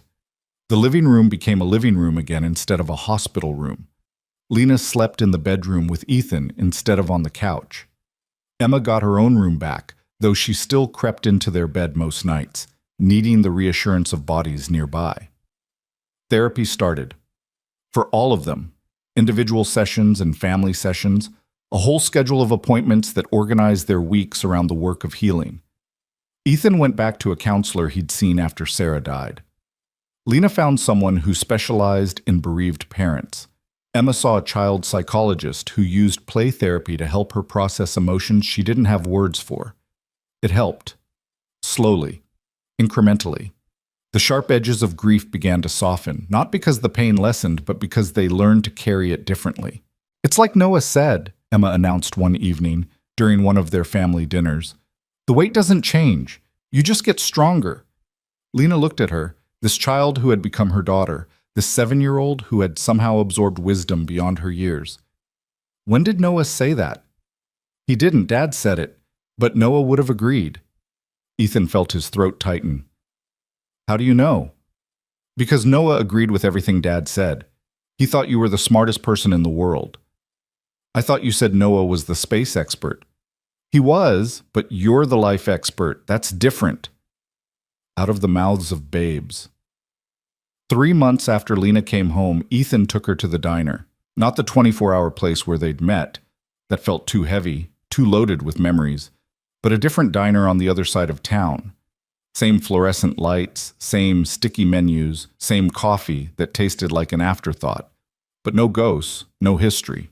Just the two of them, starting fresh. Why are we here? Lena asked, sliding into a booth. Because I wanted to take you out to dinner, and this is what I can afford. She laughed, a real laugh, the first one he'd heard from her in months. You're romantic. I try. The waitress came. They ordered coffee and pie because that's what you did in diners, and because it felt right. When the pie arrived, apple, not cherry, because neither of them could face cherry anymore, Ethan pushed his plate aside and reached into his jacket pocket. I have something for you? Lena's eyes narrowed. What kind of something? The kind of something I've been carrying around for 3 weeks, waiting for the right moment. He pulled out a small velvet box, set it on the table between them. Lena stared at it like it might explode. Ethan, I know what you're going to say. It's too soon. We're still grieving. We shouldn't make big decisions while we're still healing. I've heard all the arguments. I've made all the arguments, but here's the thing. He took a breath. Noah was right. Life is short. We don't know how much time we have. We don't know what tomorrow looks like. All we have is right now, this moment, and the choice to spend it with the people we love. Ethan, let me finish, please. He opened the box. Inside was a ring, simple, silver, with a small green stone that caught the fluorescent light. This isn't expensive. It's not fancy. I bought it at a pawn shop with money I saved from working doubles. But it's real. And it's mine. And I want it to be yours. Lena was crying again. She seemed to always be crying these days, but the tears had changed. They were softer now, less desperate. I don't want to propose to you here, Ethan continued. Not in a diner. That feels wrong somehow. I want to do it properly, at Noah's grave, where he can be part of it, where we can tell him that we listened, that we're choosing life, that we're choosing each other. You want to propose at a cemetery. I want to propose where our son is, because he's still part of this family even though he's gone, and he deserves to be there when we make it official. Lena reached across the table, took the ring box from his hands, closed it. For one terrible moment, Ethan thought she was saying no. Then she said, "Tomorrow. Let's go tomorrow." "Tomorrow? I've been waiting for you to ask. I've been ready for weeks. I didn't want to push, didn't want to make you feel pressured, but..." She smiled through her tears. "Noah told me not to wait too long, and I'm tired of waiting." The next day, they drove to the cemetery. All three of them, Ethan, Lena, and Emma, who had insisted on being present because I'm part of this family too, and I want to see it happen. They brought flowers. Daisies, because Noah had loved daisies, had called them the friendliest flowers, and insisted on planting them in every pot Lena would let him have. The headstone looked smaller than Ethan remembered, more weathered. 3 months of rain and sun had softened the sharp edges of the letters, made them look like they'd always been there. Noah James Parker, beloved son, brother, king of the Dino-Sastronauts. Lena knelt beside the grave, arranged the daisies in the little holder that had been installed next to the headstone. When she stood, her cheeks were wet, but her voice was steady. "Hi, baby. We're here, all of us." Emma stepped forward, placed her hand on the headstone. "Hi, Noah. We miss you. I still draw Dino-Sastronauts every day. I'm getting really good at the rocket ships." Ethan felt his heart crack open. This family he'd built. This impossible, beautiful, broken family. "I have something to ask your mom," he said, kneeling beside the grave. "And I wanted you to be here for it, because you're the reason we found each other. You're the reason we're standing here at all." He pulled out the ring box, opened it, looked at Lena. She was radiant in the afternoon light, tear-streaked and red-eyed and exhausted and absolutely, impossibly beautiful. "Lena Parker," he said, "I met you on the worst night of your life. You were sitting in a diner alone, your heart broken by a man who couldn't see what I saw. And I saw..." His voice cracked. "I saw someone worth staying for, someone worth fighting for, someone who would change my life forever. Ethan, I can't bring Noah back. I can't undo the pain you've been through. I can't promise you that life will be easy or that nothing bad will ever happen again. But I can promise you this. I will be here, every day, for the rest of my life. I will hold your hand through the darkness. I will celebrate with you in the light. I will love you and Emma and the memory of Noah with everything I have." He held up the ring. "Will you marry me?" Lena was crying. Emma was crying. Somewhere above them, a bird was singing, oblivious to the magnitude of the moment. "Yes," Lena said. "Yes, 1,000 times yes." Ethan slid the ring onto her finger. It fit perfectly, or close enough to perfectly, which was all that mattered. He stood, pulled her into his arms, kissed her with all the love he'd been storing up since that night in the diner. Emma threw her arms around both of them, making it a group hug that nearly knocked them off their feet. "We're a real family now," she announced. "Official and everything." "We've been a real family for a long time," Ethan said. "Yeah, but now it's on paper. That makes it more real." "I don't think that's how it works." "It's how it works for me." Lena laughed, really laughed. The sound echoed across the cemetery, bright and alive in a place dedicated to death. They stood there for a long time, the three of them, holding each other beside Noah's grave. The sun moved across the sky. The shadows lengthened, and when they finally turned to leave, Ethan could have sworn he felt something brush against his shoulder. A whisper, a presence, a 5-year-old voice saying goodbye. "Thank you," he murmured, "for bringing us together." The wind stirred, the daisies nodded, and Ethan Cole walked away from his son's grave with his future wife and daughter, knowing that some things last forever, even when everything else ends. The wedding was small, just family, really. Mike and some of the guys from the crew, Mrs. Delgado, who cried through the entire ceremony, a handful of friends from Lena's old life who had stuck around through everything. Emma served as both flower girl and ring bearer, insisting that she could handle both jobs and proving it with the fierce determination she brought to everything. They held it in the courtyard behind the apartment building, the same courtyard where Noah had tilted his face toward the sun and told them to take care of each other. It felt right. It felt like bringing him into the ceremony, making him part of the day. Lena wore a simple white dress she'd found at a thrift store. Ethan wore the nicest clothes he owned, a suit jacket from his wedding to Sarah that still fit, paired with jeans because some things didn't change no matter how hard you tried. The officiant was a justice of the peace Mike knew through the union.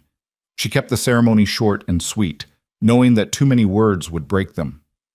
"Marriage is a promise," she said, "a promise to stay, a promise to try, a promise to choose each other, even when choosing is hard, even when walking away would be easier." Ethan looked at Lena. She was crying. Of course she was crying. She'd been crying all day. But she was also smiling. Really smiling. The kind of smile he'd fallen in love with. "Do you, Ethan Cole, take Lena Parker to be your lawfully wedded wife? To have and to hold, from this day forward, for better, for worse, for richer, for poorer, in sickness and in health, until death do you part?" "I do." "And do you, Lena Parker, take Ethan Cole to be your lawfully wedded husband? To have and to hold from this day forward, for better, for worse, for richer, for poorer, in sickness and in health, until death do you part?" "I do." "Then by the power vested in me by the state of Colorado, I now pronounce you husband and wife. You may kiss the bride." Ethan kissed her. Softly. Tenderly. A promise in the shape of pressed lips. Emma cheered. The crew cheered. Mrs. Delgado sobbed something in Spanish that sounded like a blessing. And somewhere, Ethan was certain, a little boy in dinosaur pajamas was watching. 3 years later. The house was small, but theirs. A 2-bedroom bungalow on the outskirts of Denver bought with savings they'd scraped together over years of careful budgeting. The yard was big enough for a garden. Emma had inherited Noah's love of planting things, and the neighborhood was quiet, safe. The kind of place where kids rode bikes down the sidewalk and neighbors borrowed sugar. Ethan stood in the kitchen, making pancakes. The faces were getting better. He'd been practicing for years now, and he could do a pretty convincing elephant if he concentrated. "Dad, is the elephant ready?" Emma called from the living room. She was 10 now, all legs and opinions and stubborn determination. She still drew dinosaur-astronauts sometimes, though she claimed she was too old for them. "Almost. Be patient." "I've been patient for like 5 minutes." "That's not patience. That's barely waiting." "It's the same thing." Lena appeared in the kitchen doorway, a mug of coffee in her hands. She was wearing one of Ethan's old shirts, a habit she'd picked up and never dropped, and her hair was messy from sleep. "Stop arguing with the child," she said. "You always lose." "I don't lose. I strategically retreat." "That's the same as losing." "It's really not." She crossed the room, kissed him on the cheek, stole a bite of pancake batter when she thought he wasn't looking. He was always looking. "How did you sleep?" he asked. "Better. The dreams are getting easier." The dreams. The ones about Noah. They still came, even after all this time, but they were different now. Less painful, more like visits. "That's good." "Yeah." She leaned against the counter, watching him work. "I was thinking we could go to the cemetery today. It's been a while." "I'd like that." "Emma too?" "Of course Emma too. She wouldn't let us go without her." They visited Noah's grave every few months, brought flowers, sat in the grass, talked to him like he could hear them. Maybe he could. Ethan liked to think so. The headstone was more weathered now, the letters soft with age, but someone had planted daisies around the base and they bloomed every spring without fail. King of the Dino-Sastronauts, forever and always. After breakfast, they piled into the truck, the same truck Ethan had been driving for a decade, held together with hope and duct tape, and drove to the cemetery. Emma brought a drawing she'd made, a family portrait, stick figures with crayon smiles, 5 people standing under a yellow sun. 5 people. Mom, Dad, Emma, Noah, and in the corner, floating above them all, a woman with dark hair and a gentle smile. "Who's that?" Lena asked, pointing to the floating figure. "That's Sarah, Dad's first wife. I figured she should be there too. She's part of our family, even though I never met her." Ethan's throat tightened. "That's Emma, that's... I know, I'm very thoughtful. You really are." They reached the grave and spread out a blanket on the grass. Emma placed her drawing against the headstone, anchoring it with a rock. Lena arranged fresh flowers, daisies, always daisies, in the holder. Ethan sat in the grass and let the silence wash over him.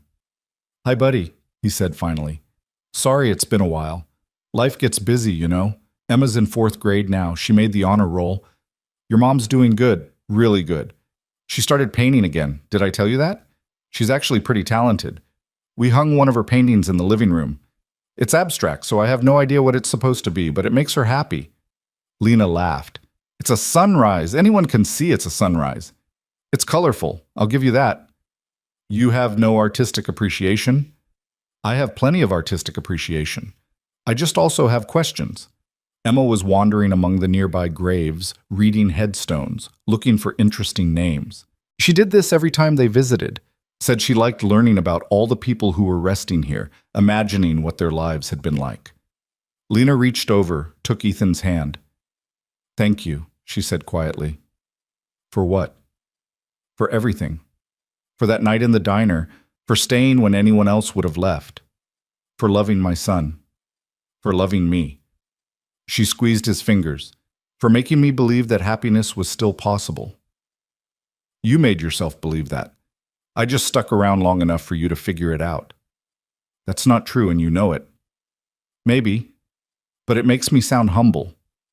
She laughed, leaned her head against his shoulder. They sat there in comfortable silence, watching their daughter explore, feeling the warmth of the sun on their faces. "Do you think he knows?" Lena asked. "About all of this? The house? The wedding? Emma's honor roll? Do you think he can see us?" "I don't know, but I like to think so." "Me too. If he can see us, he's probably rolling his eyes at how long it took us to get here." "Probably. He always was impatient. Wonder where he got that from." "Definitely not from me." "Oh, definitely not." She swatted his arm. He caught her hand, pressed a kiss to her palm. "I love you," he said. "I love you too. Even when you paint abstract sunrises that look like someone exploded a fruit salad?" "Even then." Emma came running back, breathless with excitement. "Dad! Mom! There's a grave over there for a guy named Bartholomew Bucksworth. Can you believe that was someone's actual name?" "That's a very distinguished name. It's ridiculous, but I love it.